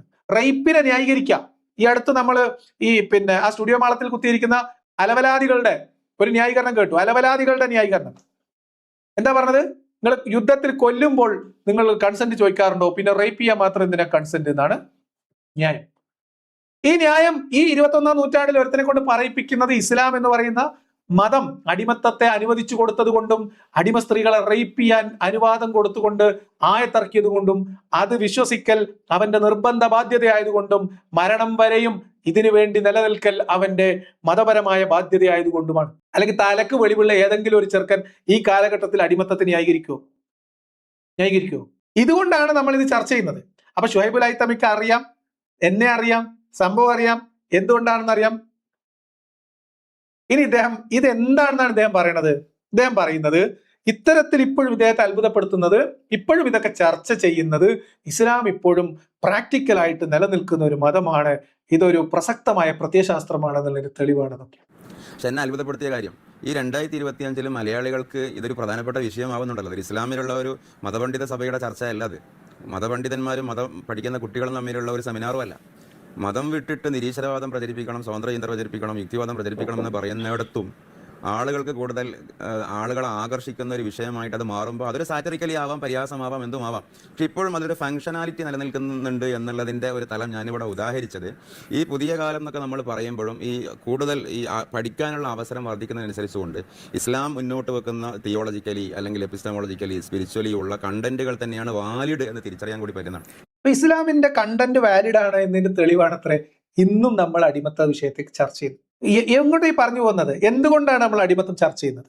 പല ആൾക്കാർ ചോദിച്ചു, സ്വതന്ത്ര ചിന്തകർ ചോദിച്ചു, ഇപ്പൊ എവിടെ ഈ ലോകത്തില്ലല്ലോ, പിന്നെ എന്തിനാണ് നിങ്ങൾ ഇത് ചർച്ച ചെയ്യുന്നത്?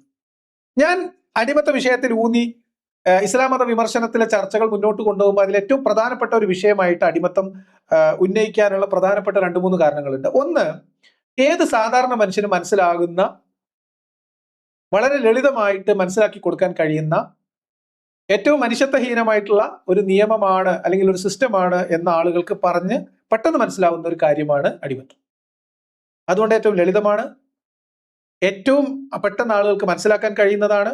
അതുകൊണ്ട് അടിമത്തം ഒരു പ്രധാനപ്പെട്ട വിഷയമായിട്ട് എടുക്കുന്നു. രണ്ടാമത്തത്, എന്റെ വ്യക്തിപരമായ കാരണം പറഞ്ഞു കഴിഞ്ഞാൽ, ഈ ഇസ്ലാമിന്റെ ദൈവികത ഒരു ഭാഗത്ത് പറഞ്ഞ് സ്ഥാപിക്കാൻ ശ്രമിക്കുമ്പോൾ, ഖുർആനിൽ നിന്ന് ബിഗ് ബാങ് ഒക്കെ ഉരുട്ടിയെടുക്കാൻ ശ്രമിക്കുമ്പോൾ, അടിമത്തത്തെ അനുവദിച്ചു കൊടുത്ത അള്ളാഹു എന്ന് പറയുന്ന ഒരു ദൈവത്തിന്റെ സർവകാലികമായ ഒരു നിയമസംഹിതയുടെ കോലം എത്രത്തോളം ഉണ്ട് എന്ന് മനസ്സിലാക്കാൻ അത് സഹായിക്കും. എന്നെ സംബന്ധിച്ച് അടിമത്തം എന്ന് പറയുന്നത് ഇസ്ലാം അനുവദിച്ചു കൊടുത്തു എന്നത്, അല്ലെങ്കിൽ ഇസ്ലാം അതിന്റെ സാധ്യതകൾ മുഹമ്മദ് നബി പ്രയോജനപ്പെടുത്തി എന്ന് പറയുന്നത്, എന്നെ സംബന്ധിച്ച് ഇസ്ലാം ദൈവികമല്ല. അതായത് ദൈവവിശ്വാസി ആയിരിക്കുന്ന സമയത്ത് ഈ പ്രപഞ്ചത്തിനൊരു സൃഷ്ടാവുണ്ടെങ്കിൽ ആ സൃഷ്ടാവിൽ നിന്നുള്ളതല്ല ഈ നിയമം, ഈ പുസ്തകം എന്ന് കൺഫേം ചെയ്യാൻ, എന്ന് ബോധ്യപ്പെടാൻ എന്നെ സഹായിച്ച ഒരു പ്രധാനപ്പെട്ട വിഷയമാണ് അടിമത്തം. അതുകൊണ്ട് ആ അടിമത്തം നമ്മൾ ചർച്ച ചെയ്യും. മൂന്നാമത്തതും വളരെ പ്രധാനപ്പെട്ടതുമായിട്ടുള്ള ഒരു കാര്യം, ഇവരുടെ അവകാശവാദം അനുസരിച്ച് ഈ നിയമങ്ങൾ എല്ലാ കാലത്തേക്കും ഉള്ളതാണ്, മാറ്റമില്ലാതെ പിന്തുടരേണ്ട സർവ്വകാലത്തേക്കുമുള്ള നിയമസംഹിതയാണ് ഇസ്ലാം ഖുർആൻ എന്ന് പറയുന്നത്. അതുകൊണ്ട് തന്നെ ഇസ്ലാം ഒരു സമ്പൂർണ്ണ ആധിപത്യം നേടുന്ന പ്രദേശങ്ങളിൽ, നമ്മൾ ഈ പറഞ്ഞ ആധുനിക കാലത്തിന്റെ ജനാധിപത്യ സമൂഹത്തിന്റെ മാനവിക മൂല്യങ്ങൾക്ക് വില കൊടുക്കുന്ന സമൂഹങ്ങളുടെ സ്വാധീന വലയത്തിൽ നിന്ന് മാറിപ്പോയി കഴിഞ്ഞാൽ, അതിന്റെ കാന്തിക വലയത്തിൽ നിന്ന് വിട്ടുപോകുന്ന ഗ്രൂപ്പുകളിൽ, ഇസ്ലാമിക് ഗ്രൂപ്പുകളിൽ ഏത് നിമിഷവും അടിമത്തം തിരിച്ചു വരാം. അതുകൊണ്ട് ഇനിയും തിരിച്ചു വരാൻ, ഇതിനു മുൻപ് തിരിച്ചു വന്നിട്ടുള്ള, ഇപ്പോഴും നിയമപരമാക്കാൻ ശ്രമിച്ചുകൊണ്ടിരിക്കുന്ന, നിയമവിധേയമല്ലെങ്കിൽ പോലും നിലവിൽ നടന്നുകൊണ്ടിരിക്കുന്ന ഒരു ദുഷിച്ച വ്യവസ്ഥിതി, ഏറ്റവും മനുഷ്യത്വ വിരുദ്ധമായ ഒരു വ്യവസ്ഥിതി, ഈ മതത്തിൽ ഇപ്പോഴും അനുവദനീയമായി നിൽക്കുന്നത് അപകടകരമാണ് എന്ന തിരിച്ചറിവിൽ, അത് ദൈവികമല്ല എന്നതിന്റെ തെളിവാണ് എന്ന ബോധ്യത്തിൽ നമ്മളത് പറയുന്നു. അപ്പൊ നിങ്ങൾ നോക്കൂ, അഫ്ഗാനിസ്ഥാനിൽ അവരുടെ പുതിയ ക്രിമിനൽ കോഡിനകത്ത് 13ാമത്തെ ആർട്ടിക്കിളാണെന്നാണ് എൻ്റെ ഓർമ്മ. അതിനകത്ത് ഒരു വാക്കുണ്ട്, അടിമത്തം, അവിടെ എല്ലാ രീതിയിലും അടിമത്തം പുനഃസ്ഥാപിക്കുകയല്ല ചെയ്തിട്ടുള്ളത്. അതിൽ എഴുതിയിട്ടുള്ള ഒരു വാക്ക്, സ്ത്രീകളുടെ വസ്ത്രധാരണവുമായി ബന്ധപ്പെട്ട് എഴുതിയിട്ടുള്ള ഒരു വാക്കാണ് ഏതൊരു സ്വതന്ത്ര സ്ത്രീയും എന്ന്. അപ്പൊ സ്വതന്ത്ര സ്ത്രീ എന്ന് ഒരു രാജ്യത്തെ ഒരു ജനങ്ങളെ കുറിച്ച്, അല്ലെങ്കിൽ രാജ്യത്തെ പൗരന്മാരിലെ ഒരു വിഭാഗത്തെ സ്വതന്ത്ര സ്ത്രീകൾ എന്ന് അടയാളപ്പെടുത്തുമ്പോൾ, സ്വതന്ത്രരല്ലാത്ത സ്ത്രീകൾ അവിടെ ഉണ്ടാവാനുള്ള സാധ്യത അവിടെ വരികയാണ്, അല്ലെങ്കിൽ അവിടെ ഉണ്ടോ എന്ന സംശയം ഉയരുകയാണ്.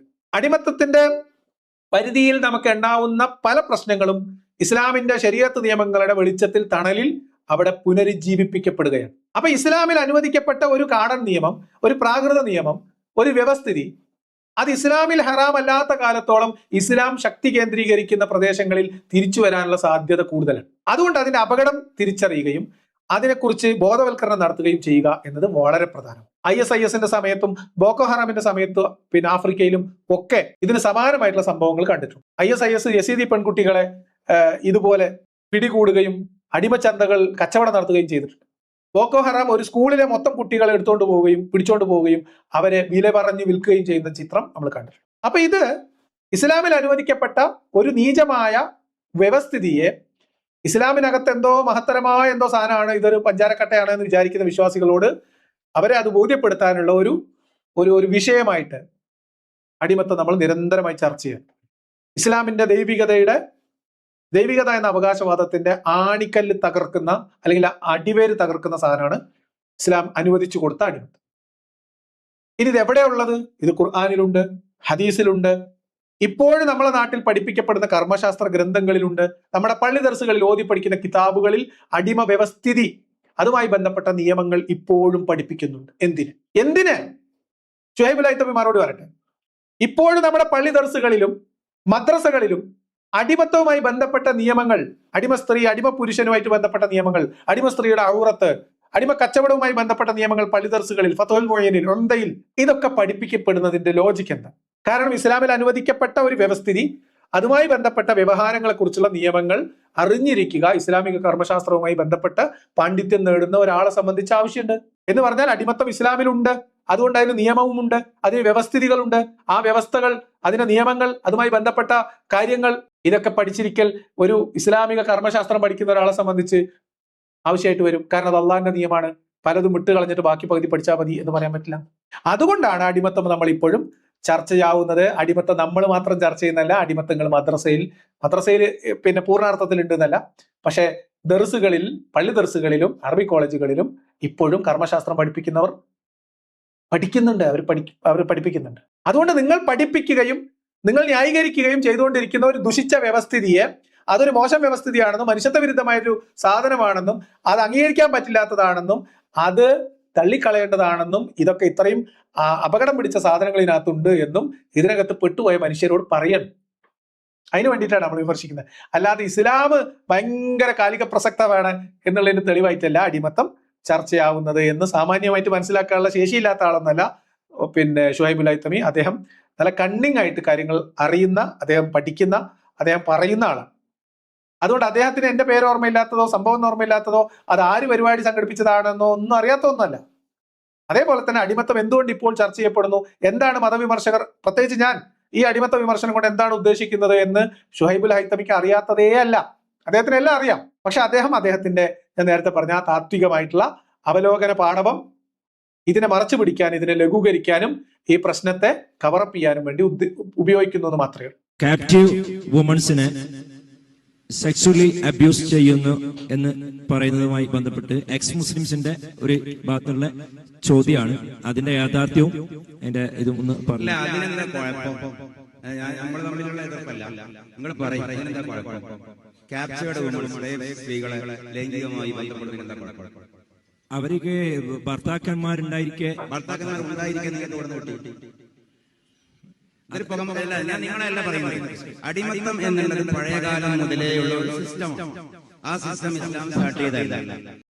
നോക്കൂ, ഇവിടെ ഇദ്ദേഹം പറയുന്നതിൽ ഒരു അപകടം എന്താന്ന് വെച്ചാല് സയ്യിദൊക്കെ ആകെ ചൂളിപ്പോയി.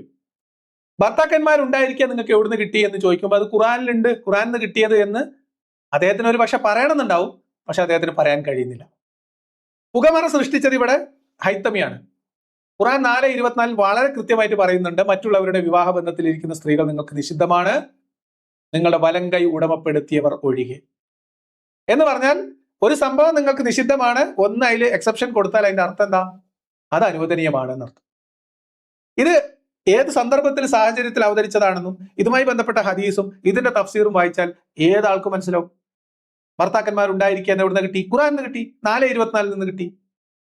പക്ഷെ ഉസ്താദുമാരോട് അപ്പോൾ അങ്ങനെ അതിന് ഒരു കൗണ്ടർ മറുപടി പറയുക എന്ന് പറയുന്നത് ഇസ്ലാം പഠിപ്പിച്ച അദബിൽ ഇല്ലാത്തത് കൊണ്ട്, അത് അദബുകേടായി പോകും എന്ന് പേടിച്ചത് കൊണ്ടോ, അല്ലെങ്കിൽ അത് ഉസ്താദിനോട് പിന്നെ തറുതല പറയണ്ട എന്ന ബഹുമാനം കൊണ്ടോ സെയ്ദൊക്കെ ചോദിച്ചില്ല. അത്രേ ഉള്ളൂ. സെയ്ദക്കാർക്കും അറിയാം. ചോദ്യം ചോദിച്ച സെയ്ദിന് കൃത്യമായിട്ട് അറിയാം അത് 4:24 ഉള്ളത്. അതിൽ എല്ലാ തഫ്സീറിലും അത് അങ്ങനെ തന്നെയാണ് ചോദിച്ചത്. പിന്നെ ഇതിന് ഇദ്ദേഹത്തിന് താത്വികമായിട്ടുള്ള ചില വിശദീകരണങ്ങൾ നൽകാം. എന്താണ്? അങ്ങനെ അടിമയാക്കി പിടിക്കുന്നതോടുകൂടി ഭാര്യ ഭർത്തൃബന്ധം ഇല്ലാതായി പോകും. ഓട്ടോമാറ്റിക് ക്യാൻസലേഷൻ ആണ്. നിങ്ങളാരെ ചങ്ങായിമാരെ, ഒരാളും അയാളുടെ ഭാര്യയും തമ്മിലുള്ള ബന്ധം പിരിക്കാൻ യുദ്ധത്തിൽ പിടിച്ചെടുത്ത് ആക്രമിക്കെന്താ? ഈ ഒരു കൊള്ള ചെയ്ത അക്രമം പ്രവർത്തിച്ച ആളുകളെ പിടിച്ചോണ്ട് പോയിട്ട് ഓരോ പിടിക്കുന്നതോട് കൂടി അവരുടെ ഭാര്യ ഭർത്തൃ ബന്ധം ഇല്ലാതാകും എന്നൊക്കെ പറയുകയാണെങ്കിൽ അത് അതിനേക്കാളും വലിയ മാനവിക വിരുദ്ധമായ ഒരു രീതിയാണ്. അപ്പൊ ഈ നൂറ്റാണ്ടില് അതിനെന്താ കുഴപ്പം എന്ന് ചോദിക്കാം. കൊല്ലുമ്പോൾ നിങ്ങൾ പിന്നെ കൺസെന്റ് ചോദിക്കുന്നില്ലല്ലോ, പിന്നെ എന്തിനാ റേപ്പ് ചെയ്യുമ്പോൾ ചോദിക്കുന്നത് എന്ന് ചോദിക്കാം. പിടികൂടപ്പെടാൻ സാധ്യതയുള്ള ഇടത്തേക്ക് പോകുമ്പോൾ യുദ്ധത്തിന് പോകുന്ന ആളുകളെ അനുഗമിക്കുന്ന സ്ത്രീകൾ അവരണിഞ്ഞൊരുങ്ങി പോകുമായിരുന്നു. എതിർ സൈന്യം പിടികൂടിയാൽ മികച്ച ആണുങ്ങളിൽ ആകർഷണം ഉണ്ടാക്കാൻ വേണ്ടിയിട്ട് അങ്ങനെ ഒരുങ്ങി പോകുന്ന പതിവായിരുന്നു എന്ന് പറയുന്ന വേറൊരു വേട്ടവടിയാണ്. ഇത്തരം ന്യായീകരണ വിദഗ്ധർ ഇവിടെ ഉള്ള കാലത്തോളം, ഈ അടിമത്തത്തെയും റേപ്പിനെയും ഒക്കെ ന്യായീകരിക്കുന്ന ആളുകളുള്ള കാലത്തോളം ഇതൊക്കെ സജീവമായി ചർച്ച ചെയ്യുകയും നിങ്ങളുടെ പൊള്ളത്തരം, അതുവഴി ഈ മതത്തിന്റെ പൊള്ളത്തരം തുറന്നു കാണിക്കാൻ ഇത് വളരെ പ്രധാനപ്പെട്ട ഒരു സാധനമായിട്ട് ഉപയോഗിക്കുകയും ചെയ്യും. ഒരു സംശയമില്ല. അതുകൊണ്ടാണ്, അല്ലാതെ ഇസ്ലാമിലെ അടിമത്തം എന്തോ മാങ്ങാത്തല ആയതുകൊണ്ടല്ല. ഇസ്ലാം എന്തോ മഹത്തരമായ എല്ലാ കാലത്തും ഇങ്ങനെ പാടി നടക്കേണ്ട എന്തോ സാധനമായിട്ടും അല്ല. ഇതൊരു 10-20 കൊല്ലം കൂടി ഒരു പക്ഷെ ചർച്ച ചെയ്യപ്പെടും. അതോടുകൂടി അതിനിടയിൽ തന്നെ ഇസ്ലാം നിങ്ങൾ അകത്ത് നിന്ന് തന്നെ പൊളിച്ചു തുടങ്ങും. നമ്മൾ പുറത്തുനിന്ന് ചൂണ്ടിക്കാണിക്കുന്നതും അതിനപ്പുറത്തുള്ളതും നിങ്ങൾ അകത്തുനിന്ന് പൊളിച്ചു കളയാൻ നിർബന്ധിതരാകുക തന്നെ ചെയ്യും. നിങ്ങൾ എഴുതി വെച്ചോ, 10 വർഷത്തിനുള്ളിൽ ഇസ്ലാമിക നിയമങ്ങളിൽ പൊളിച്ചെഴുത്ത് നടന്നിരിക്കും, ലോകവ്യാപകമായി നടക്കും. അതല്ലാതെ മുസ്ലിം സമുദായത്തിന്, സമൂഹത്തിന് മുന്നോട്ട് പോകാൻ കഴിയില്ല. മുസ്ലിം രാഷ്ട്രങ്ങൾക്ക് മുന്നോട്ട് പോകാൻ പറ്റില്ല. രാഷ്ട്ര നിയമങ്ങൾ പൊളിച്ചെഴുതപ്പെടും. മതനിയമങ്ങളിൽ എന്താ പറയുക, അധിഷ്ഠിതമായിട്ടുള്ള രാഷ്ട്ര നിയമങ്ങൾ പൊളിച്ചെഴുതപ്പെടുക തന്നെ ചെയ്യും. അഫ്ഗാനിസ്ഥാനിലും ഇറാനിലും ഒക്കെ നേരത്തെ ഷുഹൈബുൽ ഹൈതമി പറഞ്ഞ പ്രതിരോധ ശ്രമങ്ങൾ ഉണ്ടായാലും അതിജീവിക്കില്ല. ആ പൊളിച്ചെഴുത്ത് സാധ്യമാവുക തന്നെ ചെയ്യും, നടക്കുക തന്നെ ചെയ്യും. അത് നടന്നു കഴിഞ്ഞാൽ ആരാ പിന്നെ ഇതും പാടി നടക്കുന്നത്? ഉസ്താദിന്റെ കുട്ടികളൊക്കെ വന്നല്ലോ. ഇതിനകത്ത് ഇപ്പോൾ യുക്തിവാദത്തെ കുറിച്ച് പറഞ്ഞുകൊണ്ടും നമ്മളൊരു ഇസ്ലാം മത വിശ്വാസത്തിന്റെ ഏറ്റവും ഫണ്ടമെന്റൽ എന്ന് പറയുന്നത് തൗഹീദാണ്, ലാ ഇലാഹ ഇല്ലല്ലാഹ് എന്ന് പറയുന്നതാണ്. ലാ ഇലാഹ ഇല്ലല്ലാഹ് മുഹമ്മദ് റസൂലുള്ളാഹ് എന്ന് പറയുന്നിടത്ത് സ്വാഭാവികമായിട്ടും അവിടെ യുക്തിക്ക് എത്ര പ്രാധാന്യമുണ്ട്, ഒരു മനുഷ്യന്റെ വ്യക്തിയുടെ ചിന്ത അതിൽ എത്രത്തോളം അപ്ലിക്കബിൾ അത് പിന്നെ പൊതുവെ ഓരോ പ്രാക്ടീസിലുമുള്ള യുക്തി എന്ത് എന്നൊക്കെ ചിലപ്പോൾ ചില ആൾക്കാർ ചിന്തിക്കാറുണ്ട്. എനിക്ക് തോന്നുന്നത് മനുഷ്യന്റെ ബേസിക്കലി എന്താണ് യുക്തി എന്നുള്ളൊരു യുക്തി ഉണ്ടല്ലോ, അതായത് ഇത് പരിമിതമായതാണ്. അപ്പൊ ഇദ്ദേഹം യുക്തിവാദത്തെ അവിടെ പരാമർശിച്ചത് കൊണ്ട് ചോദ്യകർത്താവ് യുക്തിവാദത്തെ കുറിച്ച് ചോദിക്കുകയാണ്, എന്താണ് ഇസ്ലാം യുക്തിയായിട്ട് എങ്ങനെയാ ഇസ്ലാം നല്ല കൊലത്തിലാണോ നല്ല ടേംസിലാണോ എന്നാണ്. അപ്പൊ ഇദ്ദേഹം പറയുന്നത് ഓരോ സിസ്റ്റത്തിന്റെയും യുക്തി എന്ത് എന്ന് ചോദിക്കുന്നതിൽ തന്നെ ഒരു യുക്തിയില്ലായ്മ ഉണ്ട് എന്നാണ് അദ്ദേഹം പറയുന്നത്. അപ്പൊ ഇസ്ലാമിലെ ഒരു സിസ്റ്റം, അതിന്റെ യുക്തി എന്താണ് എന്ന് ചോദിക്കുമ്പോൾ, ഇസ്ലാമിലെ ഒരു നിയമം അതിന്റെ യുക്തി എന്താണ് ചോദിക്കുമ്പോൾ, ഈ യുക്തി എന്താണ് എന്ന കാര്യത്തിൽ തന്നെ ഒരു യുക്തി പ്രശ്നമുണ്ട് എന്നാണ് അദ്ദേഹം പറയുന്നത്. ഇങ്ങനെയാണ് ഇദ്ദേഹം താത്വികമായിട്ട് പൊറോട്ട മാവ് കുഴക്കുക. ഇനി അദ്ദേഹം അവസാനം ഇതെല്ലാം കൂടി എടുത്ത് ഇസ്ലാമിന്റെ നെഞ്ചത്ത് തന്നെ വെക്കും. അതുകൂടി നമുക്കൊന്ന് കാണാം, അതുകൂടി കണ്ടിട്ട് നിർത്താം. ഓരോ ഡിവൈസിനും ആ ഡിവൈസിന് ഉൾക്കൊള്ളാൻ പറ്റുന്ന അതിൻ്റെ ഒരു കോഗ്നിറ്റീവ് കപ്പാസിറ്റി, അതിൻ്റെ മെമ്മറി കപ്പാസിറ്റി, ഗ്രാസ്പിംഗ് കപ്പാസിറ്റി, പ്രോസസ്സിങ്ങിൻ്റെ സ്പീഡ് ഒക്കെ നമ്മൾ ഓരോ ഉപകരണം വെച്ച് തന്നെ നമ്മൾ ചിന്തിക്കുകയും മനസ്സിലാക്കുകയും ചെയ്യുന്നതാണ്. അങ്ങനെയാണെങ്കിൽ ഈ പ്രപഞ്ചത്തിലുള്ള മറ്റൊരു ഉപകരണമാണ്, മറ്റൊരു ജീവി മാത്രമാണ് മനുഷ്യൻ. മനുഷ്യൻ്റെ ബ്രെയിൻ അത് ഇപ്പോൾ കെമിക്കൽ എഫക്ഷൻസ് ആണ്, ചിന്തകൾ, തോട്ട്സ്, ആലോചനകൾ എന്നൊക്കെ പറയുമ്പോഴും അതിന് കൃത്യമായ ലിമിറ്റേഷൻ ഉണ്ട്. അപ്പോൾ മറ്റു ലിമിറ്റേഷൻസ് ഒക്കെ നമ്മൾ ചിന്തിക്കുമ്പോൾ നമുക്ക് മനസ്സിലാവും. ഇപ്പോൾ ഇത്ര പ്രകാശം കടത്തിവിടുന്ന വസ്തുക്കൾക്കപ്പുറമുള്ളത് മാത്രമേ കണ്ണിന് കാണാൻ പറ്റുള്ളൂ, ഇത്ര ഹേർട്സ് ടു ഇത്ര ഹേർട്സ് വരെ കേൾക്കാൻ പറ്റുള്ളൂ, എന്നത് മാത്രമേ മണക്കാൻ പറ്റുള്ളൂ എന്നൊക്കെ പറയുന്ന പോലത്തെ ഒരു സാധനം തന്നെയാണ് ഇന്നത് മാത്രമേ ആലോചനയിൽ വരികയുള്ളൂ എന്നുള്ളത്. ഇത് ഇദ്ദേഹം വെറുതെ പൊറോട്ട മാവ് കുഴക്കുന്നു മാത്രമേ ഉള്ളൂ, ഒന്നുമില്ല, ലളിതമാണ്, ഇത് എല്ലാവരും പറയുന്നതാണ്. പക്ഷെ ഇതിനൊരു പ്രശ്നം എന്താ വെച്ചാൽ ഇതിനെ തന്നെ വിഴുങ്ങും. അതായത് ഈ ന്യായത്തെ തന്നെ വിഴുങ്ങുന്നതാണ്. ഇവർ പറയുന്നത് നമുക്ക് എല്ലാത്തിനും പരിധിയുണ്ട്, പരിമിതിയുണ്ട്. അങ്ങനെ നമ്മുടെ ചിന്തക്കും യുക്തിക്കും കേൾവിക്കും കാഴ്ചക്കും ഒക്കെ പരിമിതി ഉള്ളത് കൊണ്ട് നമുക്ക് എല്ലാ കാര്യങ്ങളെയും യുക്തിയുടെ അടിസ്ഥാനത്തിൽ ബോധ്യപ്പെടാൻ കഴിയില്ല. അതുപോലെ തന്നെ നമ്മുടെ യുക്തിക്കും പരിമിതിയുണ്ട്. അതാണ് ഇദ്ദേഹം പറയുന്നത്. അതുകൊണ്ട് എല്ലാ കാര്യങ്ങളും നമുക്ക് യുക്തി അനുസരിച്ച് ഉൾക്കൊള്ളാൻ കഴിയില്ല എന്നുള്ളതാണ് ഇദ്ദേഹത്തിന്റെ വാദം. അതിൽ എനിക്ക് പറയാനുള്ള പോയിന്റ് ഞാൻ അദ്ദേഹം പറഞ്ഞു കഴിഞ്ഞിട്ട് ഞാൻ പറയാം. അപ്പോൾ നമ്മുടെ ഏത് ആലോചനയും ഒരു 3 ഡയമെൻഷണൽ ഒബ്ജക്ട്സിനെ കുറിച്ച് അതിൻ്റെ ചുറ്റിപ്പറ്റി മാത്രമേ കറങ്ങുള്ളൂ. നമുക്കിപ്പോൾ ഒരു 10 മാനമുള്ളൊരു വസ്തു എന്ന് പറയുമ്പോഴും 10 മാനം എന്നുള്ളത് 10 എന്നൊക്കെ ചിന്തിക്കുക നമുക്കൊന്നും കിട്ടുന്നില്ല. അപ്പോൾ നമ്മുടെ ഈ തോട്ട്സ് അതിൻ്റെ ഒരു ലിമിറ്റ് അല്ലെങ്കിൽ ലോജിക്കിൻ്റെ ഒരു ലിമിറ്റ്, ആ ലിമിറ്റിനെ ഉൾക്കൊള്ളാൻ പറ്റുക എന്നുള്ളതാണ് വലിയൊരു ലോജിക്ക്. അതാണ്. അപ്പോൾ നമ്മൾ ഏറ്റവും വലിയ ലോജിക്ക് എന്ന് വെച്ചാൽ നമ്മുടെ ലോജിക്കിന് ലിമിറ്റ് ഉണ്ടെന്ന് ആലോചിക്കലാണ് ഏറ്റവും വലിയ ലോജിക്ക്. അങ്ങനെ ആലോചിച്ച എന്താ ഗുണം എന്ന് വെച്ചാൽ നമ്മൾക്ക് യുക്തിക്ക് കൊണ്ട് എല്ലാ കാര്യങ്ങളെയും ഉൾക്കൊള്ളാൻ കഴിയില്ല. നമ്മുടെ യുക്തിക്ക് പുറത്തുള്ള കുറെ കാര്യങ്ങളുണ്ട് എന്ന് വരാം. ഞാൻ ചോദിക്കുന്നത്, നമ്മുടെ യുക്തിക്ക് പുറത്തുള്ള കുറെ കാര്യങ്ങളുണ്ട് എന്നതുകൊണ്ട് ആ യുക്തിക്ക് പുറത്തുള്ള കാര്യങ്ങളെ നമുക്ക് യുക്തിഭദ്രമായി മനസ്സിലാക്കാൻ കഴിയില്ല എന്നതുകൊണ്ട് അതിനെ നമ്മൾ ന്യായീകരിക്കാൻ പാടുണ്ടോ? അതുണ്ടെന്ന് വാദിക്കാൻ പാടുണ്ടോ? നമ്മുടെ യുക്തിക്കോ തെളിവ് കിട്ടിയാൽ പോലും ഉൾക്കൊള്ളാൻ കഴിയാത്ത അത്രയും നമ്മുടെ യുക്തിക്കും ബുദ്ധിക്കും നമ്മുടെ ബോധ്യത്തിനുമൊക്കെ അതിന്റെ പരിമിതികൾക്കൊക്കെ അപ്പുറത്തേക്കുള്ള ഒരു ശക്തിയെ നമ്മൾ എങ്ങനെ തിരിച്ചറിയും? അതെങ്ങനെ നമ്മൾ ഉൾക്കൊള്ളും? എങ്ങനെ നമ്മൾ വിശ്വസിക്കും? വിശ്വസിക്കാം. എങ്ങനെ നമ്മൾ സാക്ഷ്യം പറയും? എങ്ങനെയാ നമ്മൾ ഷഹാദത്ത് പറയാ? നമുക്ക് ബോധ്യപ്പെടണ്ടേ? നമ്മുടെ യുക്തിക്ക് പുറത്തുള്ള കാര്യത്തിൽ നമുക്ക് എങ്ങനെ ബോധ്യങ്ങൾ ഉണ്ടാവുക? അദ്ദേഹം അതൊന്ന് വിശദീകരിക്കുന്നത് കേട്ടോളൂ.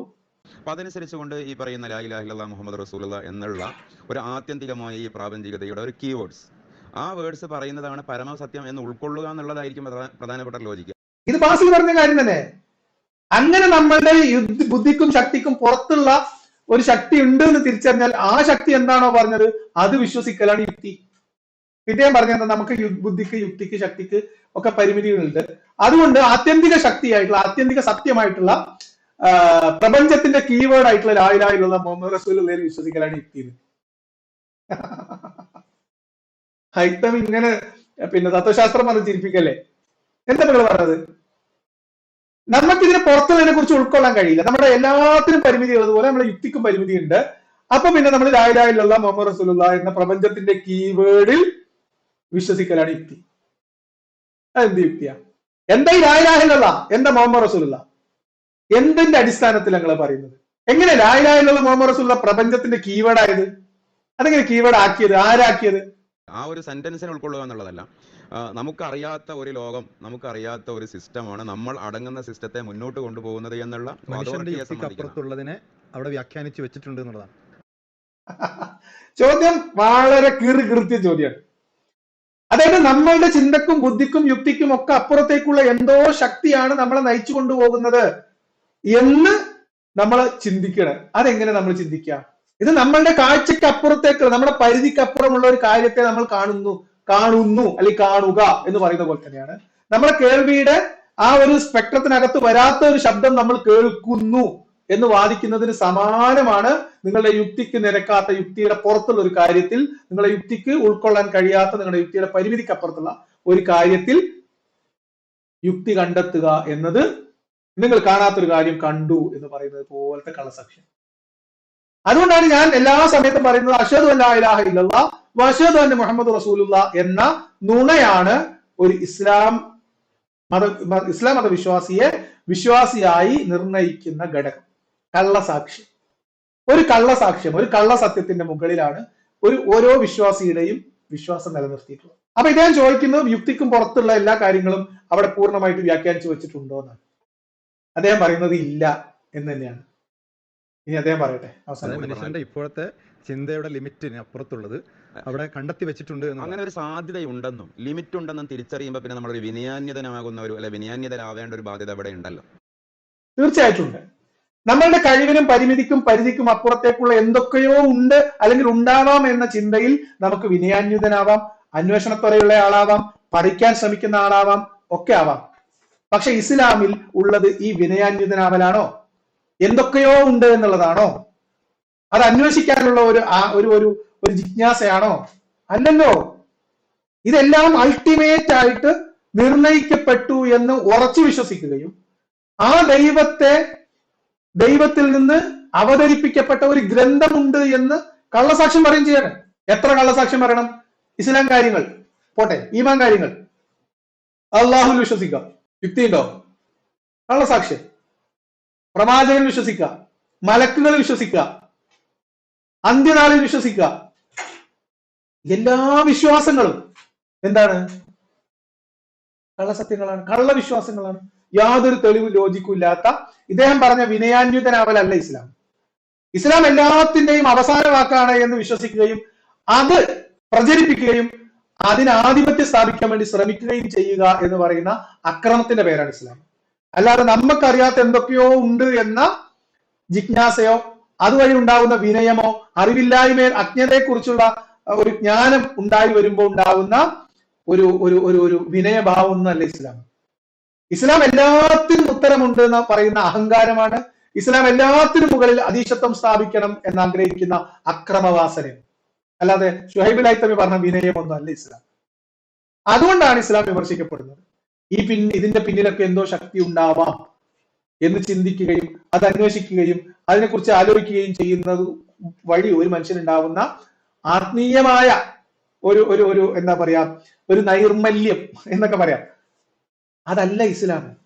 ഇസ്ലാം അജയ്യമായ ഒരു ശക്തിയാണ് എന്നാണ് നിങ്ങൾ വിശ്വസിക്കുന്നത്. അത് ഒരു അധീശത്വം സ്ഥാപിക്കാൻ വേണ്ടി ശ്രമിക്കാൻ, എല്ലാത്തിനും മുകളിൽ ഇസ്ലാമിനെ സ്ഥാപിക്കുക എന്നത് വിശ്വാസിയുടെ ധർമ്മമായി പഠിപ്പിക്കപ്പെട്ടതാണ്. അവന്റെ കർമ്മത്തിൽ അതൊരു ലക്ഷ്യമാണ്. അതുകൊണ്ട് നിങ്ങൾ ഈ പറഞ്ഞ കാര്യങ്ങളൊക്കെ നിങ്ങളുടെ ആശയത്തെ തന്നെ വിഴുങ്ങുന്നതോ റദ്ദ് ചെയ്യുന്നതുമാണ് എന്ന് ബഹുമാന പുരസരം ഓർമ്മിപ്പിച്ചുകൊണ്ട് നിർത്തുന്നു. ഇതുപോലെയുള്ള ഇന്റർവ്യൂകളിൽ പങ്കെടുക്കുന്ന ആളുകൾ പറയുന്ന കാര്യങ്ങൾക്ക് മറുപടി കൂടി ഇത്തരം ഇന്റർവ്യൂകളിൽ കൂടെ തന്നെ കൊടുക്കാൻ ഇന്റർവ്യൂ ചെയ്യുന്ന വ്യക്തിയും ചാനലൊക്കെ തയ്യാറാവും എന്ന് പ്രതീക്ഷിച്ച് നമുക്ക് അടുത്ത ഒരു വിഷയത്തിൽ കാണാം. ഇന്നത്തേക്ക് അവസാനിപ്പിക്കും.